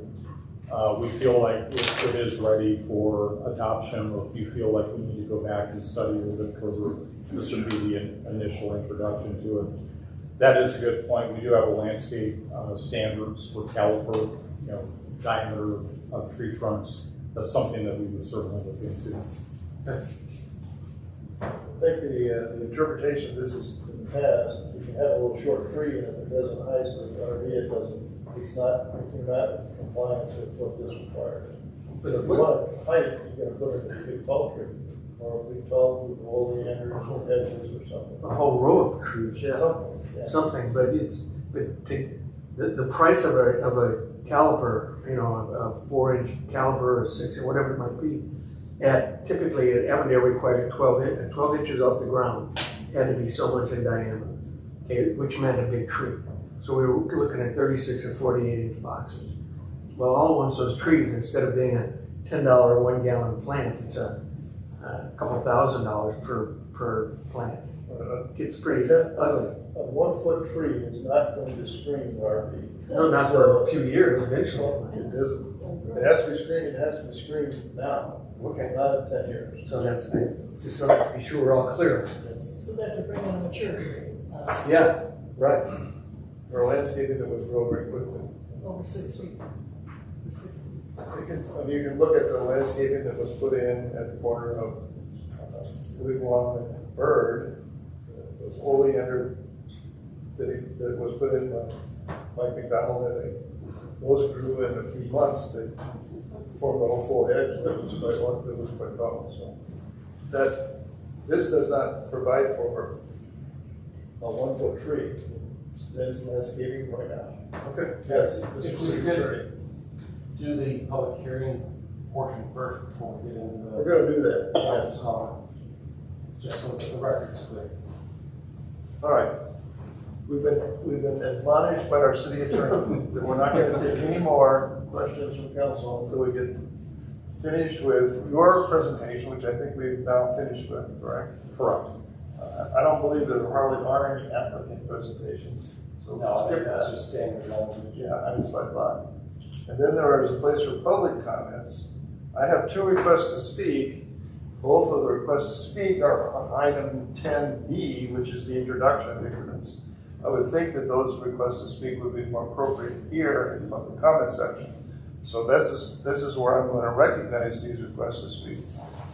And the two individuals who have asked is Tom Gale first.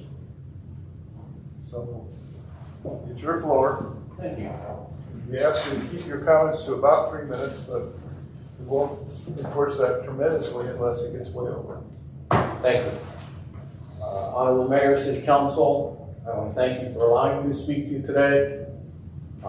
Today marks 2 years, 1 month, and 15 days since I first approached code enforcement regarding the storage of travel trailer in violation of the zoning code. In that time, the city has had numerous code enforcement officers, held multiple meetings among official boards, councils, and commissions, gathered hundreds of comments, and asked the staff more than once to study the issue and come up with their recommendations. In the process, the language of the ordinance was validated by a majority of members of the Board of Adjustment, rewritten, and again validated by a majority of the members of the Planning and Zoning Commission, and twice endorsed by staff as the preferred wording, and in that process come to be known by the name of Option 1. All along, a small but vociferous special interest group, motivated by narrow self-interest, has lobbied to liberalize the code and allow all manner of campers, motorhomes, buses, boats, and trailers to be stored in opposition to both the law and the practice that has made and kept Old Litchfield Park the unique, highly desirable, and valuable property that it is today. I'm here tonight to ask you to follow through and agree with the Board of Adjustment, the Planning and Zoning Commission, and its staff, and codify Option 1 as the city's official position on the storage of large vehicles inside and rear yards of residential properties in our city. Please use this opportunity to finalize the countless hours of work done by your citizens, your boards and commissions, and your staff, and preserve our park as the West Valley jewel that it is. Now, I'd like to add one more comment that I did not prepare on paper regarding the report that enumerated the number of responses from citizens. There was a disparity that was called out about 30% to 60% in favor of something else than Option 1. I did want to include the fact in the record that at the beginning of this process, the City Council chose to institute a moratorium on a certain number of trailers and recreational vehicles that were currently stored in the city, and notified the owners of that by letter. Therefore, all of the people who have a vested interest in maintaining their trailers and recreational vehicles on their property were notified, but none of the residents who might be affected by this were notified that this was even in discussion. And therefore, I believe that their disparity is due to the fact that we actually told all of the people who would be directly affected by removing these that the fight was on. And we didn't tell any of the people who would be affected by having them. And therefore, I believe that's why there is such a difference in the response of the citizens. And with that, I conclude my comments and thank you for the time that you allowed me to have. Thank you for your comments. The next request to speak is from Garrett Prebo. Yes, sir. The floor is yours. Thank you. Thank you for your time tonight. Normally I prepare a speech. I kind of feel a bit awkward, but I decided to talk from the heart tonight because we're all individuals. We're all members of the community. I've been a member of the community now for just over a year after I returned from South Korea. My wife and I bought a home here in Litchfield. It was built in 1968. In 2022, we put just over $100,000 in the house to get it remodeled. This year, we're putting $100,000 into the backyard to get it landscaped, to include a pool and all that stuff. I do have a trailer in my backyard, so for the record, I am for option 3. I think that the members of the community, the 60% that did submit comments on option 3, they do have a vested interest. I think the other individuals that didn't comment, quite frankly, don't care about it. As the elected officials, obviously you have to make the choice. If I had it my way, we would put this to a ballot item for the community and they can vote on it themselves. I don't know if that's an option for later in the year that we could submit that for voting on an individual basis. Perhaps it is, perhaps it's not. For the 13% that submitted comments, I think that they probably live next to somebody with a trailer, and whether they like it or not, maybe that individual is quite capable of having a trailer on the property. It's difficult to stand before somebody and say, you know, the trailers are nice or the trailers are acceptable. I think it's just depends on how you look at it and where you live. If you're on the old side of Litchfield Park, I don't like to say Old Litchfield, because if you step out the door right here, you look at the vast improvements that we're doing in the hundreds of millions of dollars.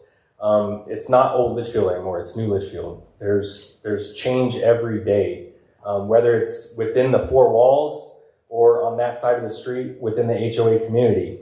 I understand that the vice mayor lives in the old community, or the HOA community, and I remember specifically in the previous council meeting that he said he wouldn't dare have a trailer next to him.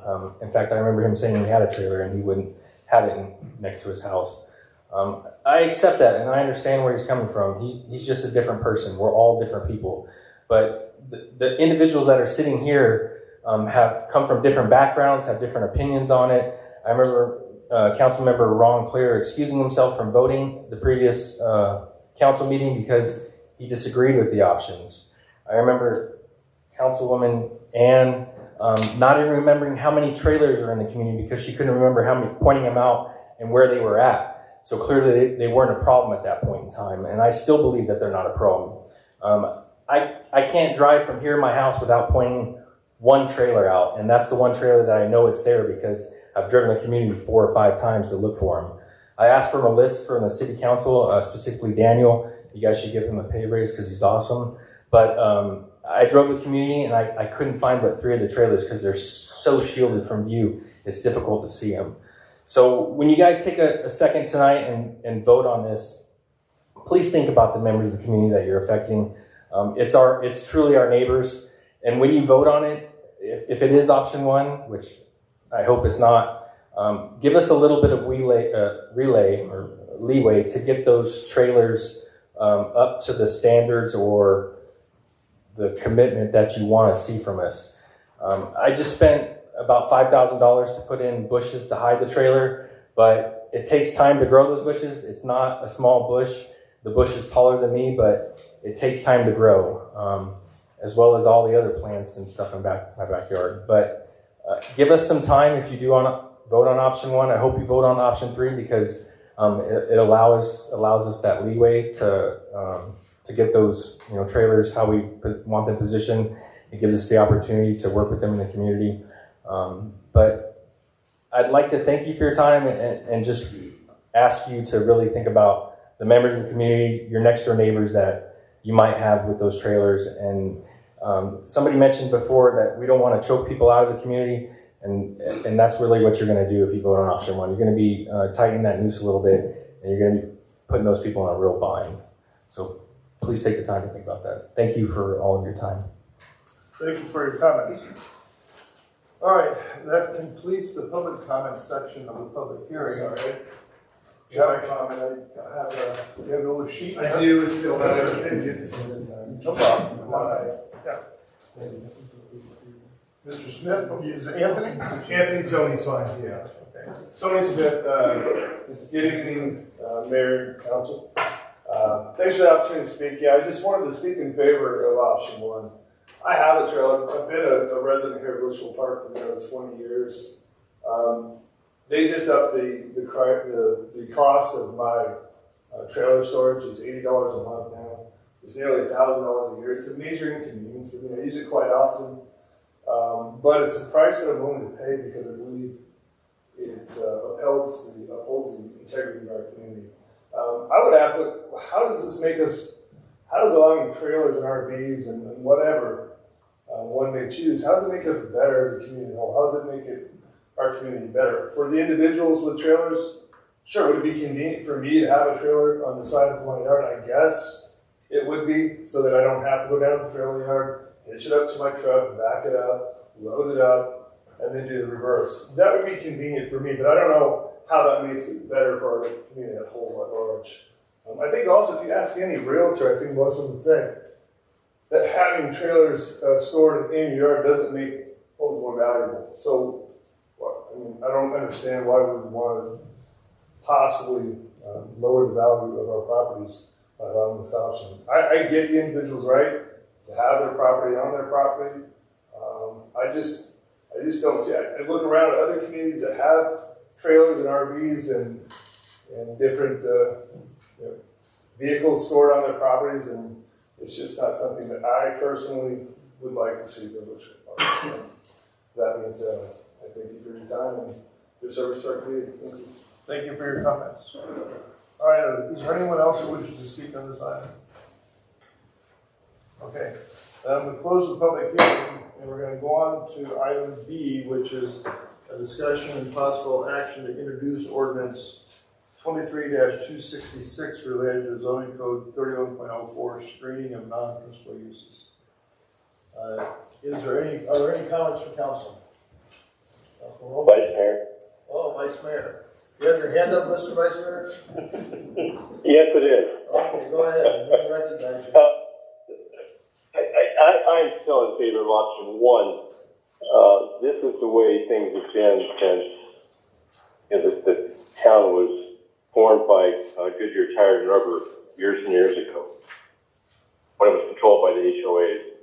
And somehow this ability to get these RVs in here is kind of creeped in because of some poorly worded language that we had in the old code. It wasn't subject to interpretations prohibited.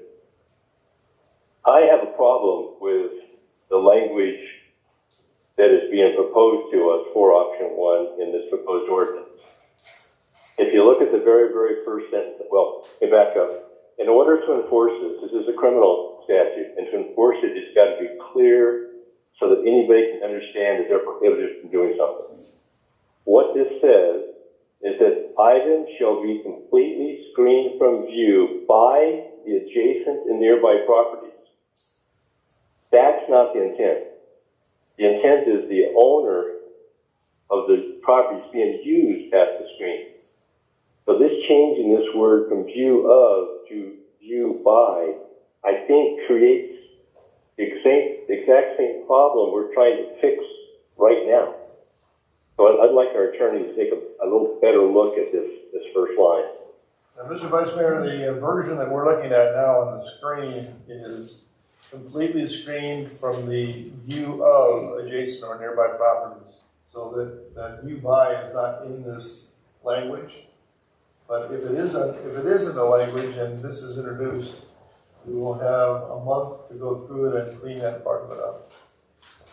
Okay. Now I'm looking at the draft ordinance, and with what's scratched out and what's been highlighted, looks like the word of is scratched out and the word by has been inserted. So if we can just get that clarified, I'd appreciate it. We will fix that. Make sure that the wording is clear. If indeed this ordinance is introduced. Mayor, if I could pull that 1 second. Go ahead. This version that's up here doesn't match what's on the proposed ordinance, which was the language that was submitted from P&Z, which does change that of to by, and then it adds at the end of that there is also clarifies it that the equipment that is more than 6 feet in height shall be set back a minimum of 2 feet from every foot of height, and any side or rear property line from natural grade. So that was one of the main issues of confusion with regard to the original interpretation. Whether it was from the heights of the wall or from. If this is introduced, we need to go back and clean up this language because the word by is not correct. It needs to be of. Okay. Councilor Clare. Yeah, thank you.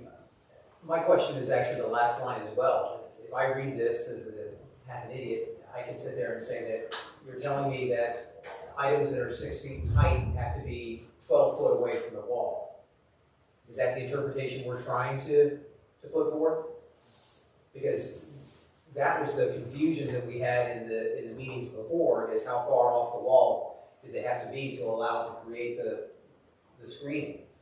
So is the intent in this that if it's 6 foot height, it has to be 12 foot off the wall? If it's 7 foot, 14, and so on? It's from, there's the suggestion is from P&Z is from natural grade. So instead of measuring the distance of anything over the height of the 6 foot wall, you would measure from grade. So if you had a 6 foot trailer, it would have to be 12 feet. I think there's still some, from a legal perspective, I look at it and say, okay, if you're requiring it to be 100% screened, then why do you need a height? The distance from the side yard is not important if it's 100% screened. Exactly. So you could actually get away with taking out the last sentence, I think, if your intent is that you can have these in your yard if it's 100% screened, because you don't need to get into a measurement of how high this thing is and how far it's set back if it's completely screened. Correct. It doesn't really matter. It adds to confusion. Any other comments or questions? Again, you want to remember what we're trying to do is, if we think this is a topic that we want to act upon, is to introduce the ordinance, and then within the next month we'll work on the language, and in our next meeting is when we could either adopt it or amend it. At this point, we're not amending it; it was just a question of introducing it. Okay, so, any other comments or questions? One question. Councilman James. Just curious, what was does anybody know what the actual vote of the Planning and Zoning Commission was of the 7 commissioners? They voted to propose option number 1, sir, which is the one that's in the packet. By what vote count? Oh. And Dan, do you remember? I do not remember off the top of my head. It's been a while. It was last fall. I don't remember either. Oh, I can tell you, Councilmember James. I'm sorry. It was 5-1 with 1 abstention. 5-1. Thank you. Thank you. I can tell you, Councilmember James. So when John Furt talked about this, the ZA, the zone administrator, I'm the zone administrator. So I'm the one that interpreted this code and that caused some of these issues. Because the way that I read this, the way that it's written currently, was that I read it that it was anything above 6 feet. Because currently the words natural grade are not in the code today, as they are in this version here. And that created the issue. Because again, I read it from anything from 6 feet or above, where this change would make it from natural grade. So I just thought that was important to point that, because to me it was confusing. I think it still is. And that's part of making this clarification. I just thought that might help explain it some. Okay, so at this point, the question is whether we want to introduce this ordinance, and then staff needs to go back and, if it is introduced, you need to go back and look at whether we really need that last sentence about the number of feet from the site. You know, if it's fully screened, do we need that in there? So nothing after the word view. Again, the purpose of this is to make it sure it's screened. Yes, sir. So, if that's the case, then we need to determine whether we need that extra sentence. Does that add any clarity, or does it just cause confusion? Okay, so at this point, is there a motion to introduce ordinance 23-266? I'll make the motion. Okay, so is there a second? All right, is there any further discussion about the introduction of this ordinance? Okay. Then all those in favor, please signify by saying aye. Aye. Any opposed? Aye. I would urge each of the council members to get your comments about the specific wording of this potential ordinance get it to staff so that they can take it into account and say, look at it next, between now and our next regular meeting. Vice Mayor? Yes, Mr. Vice Mayor. Okay, thank you. I think just for those that are in the audience, they should also understand that they've got trailers that are sitting in their side yards that are more than 24 feet in length. This does not change the fact of how they're dealt with. As I read the staff report, I think it says we have a different ordinance that says that they can't be there in the first place. And why we moratorium that, I'm not sure. Yeah, I don't believe we moratorium anything that was over the length limitations. The only thing we moratorium was ones that were not being screened. Yeah, I've seen ones in yards around town that are more than 24 feet in length, that are sitting inside yards and back. And apparently we stopped enforcement of that also. That's a different topic that needs to be taken to staff, and we'll deal with that as opposed to what's on the agenda. All right, anything else on this agenda item? All right, next item is the adoption of an ordinance 23-265, which would prohibit engine braking within the city limits. Is there anything staff wishes to present on this? Mayor and Council, this is the second reading of the engine braking ordinance. You will remember this was suggested at the trucking meeting back in December. This was suggested and just asked why we didn't have this. So now with your approval, we would. And again, this is the engine braking ordinance, Jake braking ordinance that would control this. Again, it does allow for use of engine braking in emergency situations, etc. Just they couldn't use it for any reason they want to, only under certain circumstances. Again, it's a very flat city. It's hard to imagine why someone would need to use an engine brake most of the time. We do recommend this for second reading. Okay. Is there a motion to adopt ordinance 23-265 on engine braking? So been seconded by Councilman Romack. Is there any further discussion? Further comments, questions? If not, all those in favor, please say aye. Aye. Any opposed? Aye. Okay, so motion is adopted. The next is for information and maybe direction at most from the council to staff concerning the impact on the city by the legislature prohibiting the collection of grocery tax and or the rental sales tax. Thank you, Mayor. Mayor and Council, some of this I touched already in the finance report, what the impact of this, if it happens, will be. Again, we're talking about food for home consumption and residential rental sales tax. Currently, 70 of the 91 cities in Arizona have chosen to levy a sales tax on retail sales, food for home consumption. Again, 70 out of 91. The food for home consumption sales tax accounts for nearly 20% of our local sales tax revenue, or about $2 million a year, making it easily our largest revenue source. Our current rate is 2.8%. So what that means in dollars and cents is that consumers pay $2.80 for every $100 spent on groceries. Staff would also like to point out that it's frequently said that if this grocery tax goes away, it helps the people that need help the most. People that are on food stamps, etc., use WIC programs. However, food purchased for those programs and people on WIC programs, they're already exempt from this. They don't pay that. So that statement is a misunderstanding.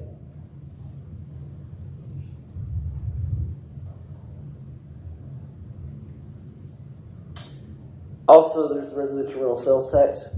Currently, 75 of the 91 cities have chosen to impose a sales tax on residential rental tax. That accounts for about $100,000 or 1% of our total sales tax revenue. Same thing here. Our rate is 2.8%, so they pay $28 for every $1,000 in rent. I will say in my career, I've rented a lot of houses in a lot of cities. And every one I've ever had, I've paid the rental tax. It's just part of it. The rate cannot be increased without voter approval. Senate Bills 1063, 1089, and House Bill 2061 seek to eliminate the grocery tax. As those bills are currently written, the tax would end as soon as they become law, and there are no alternative revenue sources being offered by the state. The largest cities in Arizona do not have the grocery tax because they have big box retail and car dealerships. A good example of that would be all the car dealerships you see on Bell Road. Those cities make crazy money off those. We don't have those. I would also tell you from my experience, I have worked with cities around the state that are extremely tight financially. And if they lose this, and there's no question, not for Litchfield Park, but for some of your other small cities, you will see recreation programs go away in some cities. You just will. You will see libraries closed in some cities. Again, not Litchfield Park, but some of them, because it's just that big of an impact. It is a myth that eliminating the food tax helps everyone. Again, as there are residents from 21 cities that don't pay this tax. Roughly only 36% of Arizonans live in a place where groceries are taxed. Each city is unique in how they raise the revenue. It is imperative each city retains its local control as the local elected leaders understand their communities better than the state legislature. As you guys know, Litchfield Park does not have a property tax. So this affects us drastically. And we're not the only city in that scenario. Senate Bill 1184 and House Bill 2067 seek to eliminate the residential rental tax. These bills are being sold as affordable housing solutions, and that's simply untrue. Nothing guarantees these savings will be passed down to the renter. Voter approval is required to increase the sales tax rate on residential rentals. We can't just choose to increase that. And also, more about the affordable housing on this. Housing that's being built right now around the state, if you're familiar with this, it's not affordable. It's housing that it's apartments, it's condos that are $3,000, $3,500 a month. This is not affordable housing. But yet that's how this bill is being sold. That it's going to help people with affordable housing, and it's just not. We would, of course, look at different revenue replacement options if these bills pass. Again, if worst case scenario, if both pass, we lose 20% of that revenue, or roughly $2.1 million. Option 1 would be to implement a primary property tax to generate $2.1 million. That would require voter approval. Our 2022 net assessed value is roughly $103 million. That would mean an approximate rate of $2.02 per hundred of limited property value. That's one option. Obviously, that would be a big change for Litchfield Park. Going from no property tax to that would be a big change. Again, just options. Option 2 will be to raise the sales tax in all other categories. Option 3, reduce services and cut expenditures. Or option 4, combination of the above. More on option 1. ARS 42 governs primary property tax levies. The council would need to submit a proposed amount to be raised by primary property taxes for approval of the voters. The voters could absolutely turn this down. If the voters approve it, that amount would be the base for determining the levy limitations for subsequent fiscal years. What that means in English is you want to make sure you make the levy high enough the first time so you can generate the money that you need to make. Property tax rates comparisons, as you see here. Total in Sparks would be 1.14, Buckeye 1.7, Goodyear 1.43. Looking down at ours, our proposed, if we did this, would be 2.02. We would be higher than everyone else on that sheet. And the reason why is we're so small. We have so many less houses to gather that revenue from that you'd have no choice but to make the rate higher. So you'd be higher than other cities. And you could argue that some of the other cities are smaller. For example, Paradise Valley is pretty small. But Paradise Valley, the average home in Paradise Valley is $3.5 million. It's apples and oranges. 2% of a $3.5 million house is a whole lot more than a $500,000 house. So again, it's not that you would want to charge people more, it's that you would have to make the revenue you need to make. Again, if you chose the property tax option. There's a lot of information. Any questions on this slide? It'd probably be a good idea just to make sure council understands the purpose of this briefing. Yes, sir. The purpose is to make sure that everyone in the council understands what the legislature is seriously considering. this is not just a possibility. These things are being passed on party line votes in the legislature today. And it's very likely that they're going to get out of the legislature and end up on the governor's desk. And the only thing that will stop them is if the governor vetoes it. So this is something that the council needs to be aware of, and you need to start thinking about it. Because if it's passed, we're going to have a very short period of time to get together as a council and try to figure out what's the path we're going to get on. So this is something you need to be thinking about, and you need to be communicating to the people that you know so you can get as much information as possible from our community. That's just a food tax, because the rental tax has to go to the voters. No, it's both. Both have to go to the voters? The legislature can prohibit us from taxing either one of those. That doesn't have to go to the voters. The only thing that has to go to the voters is if we're able to have a rental tax, if we wanted to change the rate of our rental tax, that would have to go to our voters to change that rate. But not this is just the legislative action. These obviously, though, the legislature are two separate things. They could be passed together, or they could. They're two separate bills. Yeah. I actually think the residential rental tax prohibition may have already been passed by both the House and the Senate. And is that just, well, does that VRBOs as well, or It's that's everything. Everything is residential. All residential rentals. You can still tax commercial property, but you can't tax residential rental property. And the food is $2 million. And the residential rental is $100,000. So really, it's the food that we really are concerned about. That's correct, sir. And that's just groceries, that's not restaurants. Correct. So, quick question on process. Let's say the House and the Senate pass both of these and tax goes away.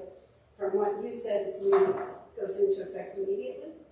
90 days, but pretty close. Pretty close. 90 days at the close of the legislature. But how much of a delay is there for us to respond and like? What's that? Yeah, typically it's 90 days after the close of the legislature, which is usually September, October, depending on if they close the end of June or July. So it's so 90 days. So it's towards the end of this calendar year. Right. And I know we have specific guidelines and requirements in terms of timing on an election, because obviously if we go to property tax, yes, ma'am, we're going to have to go to the voters. Are we in a position where we could put something on the ballot? Well, this discussion really is beyond what we're going to do tonight, because it leads into a whole web of questions and answers and whatnot. The purpose now is to get you aware that this is a problem and what some of the possible paths may be, so that you have time to think about it before we come back and try to understand what we have to do about it and how do we have to do it. So, another question. Who's leading this charge, and do we know how the governor feels about it? Various Republican legislators are leading the charge. And it varies, but there so far as they're voting along party lines, and it's 100% of the Republicans are supporting it, and 100% of the Democrats are voting no. We don't know specifically what the governor's position has been, although she seems to be in favor, certainly on the food tax, of not seeing a total prohibition of the food tax, but she would like some things that are sold in grocery stores not to be taxed. Those things are related to feminine hygiene. So, Vice Mayor? It's at this point, this is an awareness issue. So you understand what's going on and what's happening in the legislature, that would communicate to our residents so they know. And if they don't like it, then they should write emails to legislators and let them know they don't like it. And you need to start thinking about what are we going to do if this passes? Because there's a very high likelihood that it will pass on the legislature.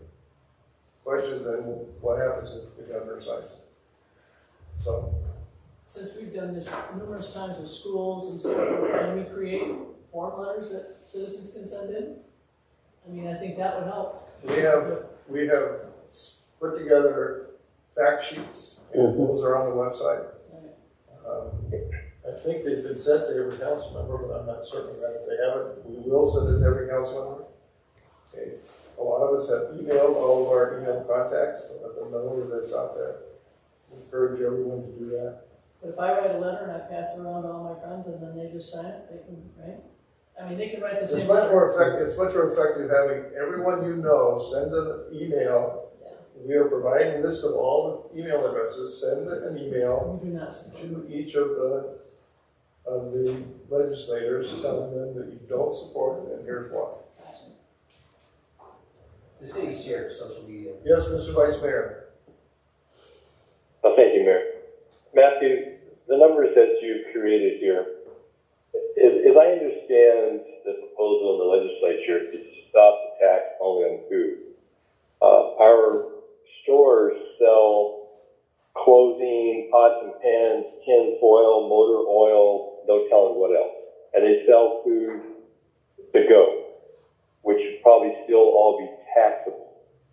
Are the numbers you have here, do they account for that somehow? Is that reported separately so you can pull it out? Or are we just guessing?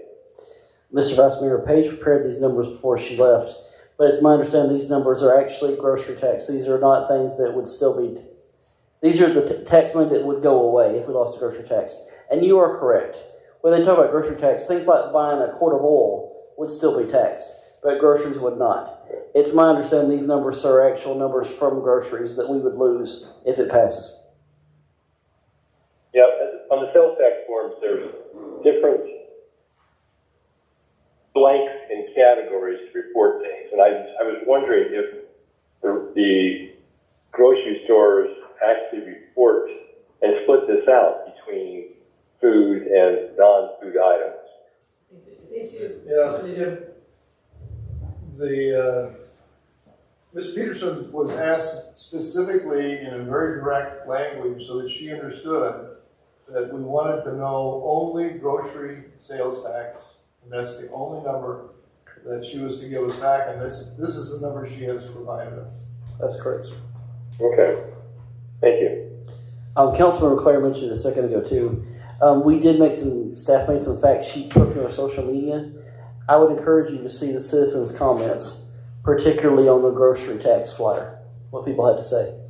It's interesting. So again, this is just the property tax. We have others to show you as well, other options. Yes. Mayor, if I could address Councilman Brandon Watson's question and probably clarify for the council. If council were to take any action that would require voter approval, that's typically a minimum of a 7-month process, given the time frames of what's required to notify the county and do certain things. So just so you're aware. Just so you know, there are contingency plans that have been discussed so far within staff take that all into account. So it is something. It's not today we do this and tomorrow we're doing this. There's going to be a time period that's going to be. If we're going to do something, our strategy will be more complex than just one thing. It would have to be. Moving forward. Cost Litchfield Park residents. A home with a limited property value of $785,000 would pay approximately $1,580 annual to the city. The grand total, including all other taxing districts on this home, would be approximately $11,300 by the addition of that $1,580. A home with a limited property value of $392,500 would pay approximately $790 annually to the city, while all other taxing districts would be $5,650. Again, just to show you how it would actually look. Again, this is just only one option. Option 2, increase the sales tax rate. You see there, our current rates are 2.8%. There's some future proposed rates there that we would look at. For example, retail tax, raising it from 2.8 to 3.45. Restaurant bar from 2.8 to 4. You see the changes, of course. Most of them are 3.45. So that is one option. More on this. City sales tax rates comparisons. If you look at this versus 9 points, that's hard for me to say, I'm sorry. City rate of 2.8 currently. Can you move that phone? Thank you. So the current one is 2.8. If you include state and county, it's 9.10. If we made this change, it would go to 3.45 or combined 9.75. Or if you did future restaurant bar, 4% or 10.3. Look at these, of course, that's higher than other people's right now. I will say if this happens, you're going to see a lot of cities do this. We wouldn't be the only ones by far, because all cities are going to have this discussion. It's going to affect everybody. This would also drastically affect the possible sales tax in Litchfield Square, as we've been looking at doing that. But again, this would be one option. Sorry. Another, of course, is always a hard one, is reducing operational budgets. Currently, Public Works is $3.5 million or 32% of the budget. Public Safety is 2.2 or 20%. General Government 1.9. Get the idea. The hard part here is when you start looking at that, you start trying to find where to carve out $2 million. It's sticky. Obviously, we don't want to do that. Public Works and Public Safety alone account for 54% of the total operating budget, making it nearly impossible to not impact roads and public safety with a 19% reduction. It could be done, but it would be ugly. Having worked for cities before where I've had to do just this, it's hard. And this is not what we would recommend. Option 3, capital project budgets. We have $11 million in capital projects identified in 2023, $9 million in 2024, $1.5 in future years. As you know, currently we make revenues over expenditures, but those funds are used for future capital improvement projects. If those revenues drop by $2 million, the city would accumulate less than $1 million annually. However, recessions would make it even less. Construction sales tax are currently used for CIP projects and vary year to year. That's $1 million. So that would be another option here, is just stop doing capital projects. The problem with that is you're only kicking the can. Capital projects are only going to get worse. Roads still have to be repaved, walls still have to be rebuilt. You can kick them down the road, but they'll cost you more money down the road. Eventually, you still have to do them. Option 4 would be a combination of revenue replacement options, such as sales tax, property tax, etc., and budget reductions. Councilman, to your question about as far as the timing, I would tell you if council wanted to do property taxes, my understanding, we couldn't even do that till the 2024 election. So we would have to raise sales tax till that time until we could get property tax in place, and that's if it passed. So we'd have to look at multiple solutions. That's it. Again, these are several different options. We're not there yet, but as the mayor said, it may very well pass, and it will be up to the governor to decide if she signs them or not. So we will see. Any questions? So, now we have social media opportunities, obviously through the city and through Chuck Emmert. I mean, maybe we need to hit this hard, I'll help. I have a lot of social media connections, but, it's definitely it means more, obviously, if it's getting this close. The problem is we already are. We're already posting on there about grocery tax and rental tax. But a lot of people like grocery tax for obvious reasons. They see it as reducing their grocery bill. They don't see it as it's only $2 on 100. They just see it as their bill is less at the end of the day. And I think that's what the public is really missing, is that everybody sees that my grocery tax bill is going to drop. That's great. But something is going to go up somewhere else. Other cities, they're all going to do that. Yes, you'll save money over here, but it's going to cost more over here. At the end of the day, you're all paying the same thing. It balances out. But nobody's talking about that, because unfortunately it's good politics to drop a grocery bill. Our local independent, West Valley View, are they doing articles on this kind of stuff? The Lower Republic, I haven't read one if there are. It would surprise me if they're not, but I haven't seen it. maybe we need to tell Sure. them. Write it for them. Let them print it. Be glad to reach out. Other questions? You need to blast your all of your contacts. The more people that contact the legislature, the better. And this is statewide, it's not just Litchfield. We need Correct. to make sure that anybody in the state that we know, we get this information out to them and allow them to voice their opinion. Right. Yep. And I think that's something that misses again on the small cities. I mentioned that already.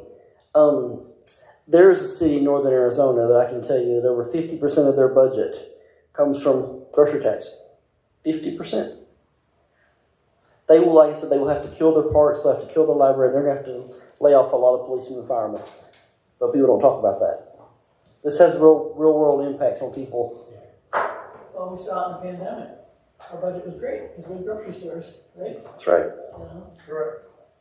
All right, I think that brings us to the end of this item. Yes, sir. You've gotten the information, and I would urge you to go ahead and do as much as you can to try to influence this. Next item is the development agreement for the Thomas project. That is an item that we need to table because of some information that's come up within less than a week that we have to determine what its impact is going to be. So I would appreciate a motion to table. And I said, Mr. City Manager, we still want to have an executive session. This will be this still remains one of the topics that could be discussed in the executive session. Correct. Yes. Okay, so I think a motion to table adoption of resolution 23-541 and approval of the development agreement. So, there's a second. Any discussion? All those in favor, please say aye. Aye. Any opposed? Aye. Okay, that completes our agenda. We are going to go into an executive session. When we get done with the executive session, we will not have any business to conduct other than to adjourn. You're welcome to wait outside if you'd like to wait and see us adjourn, but it's not going to be very exciting.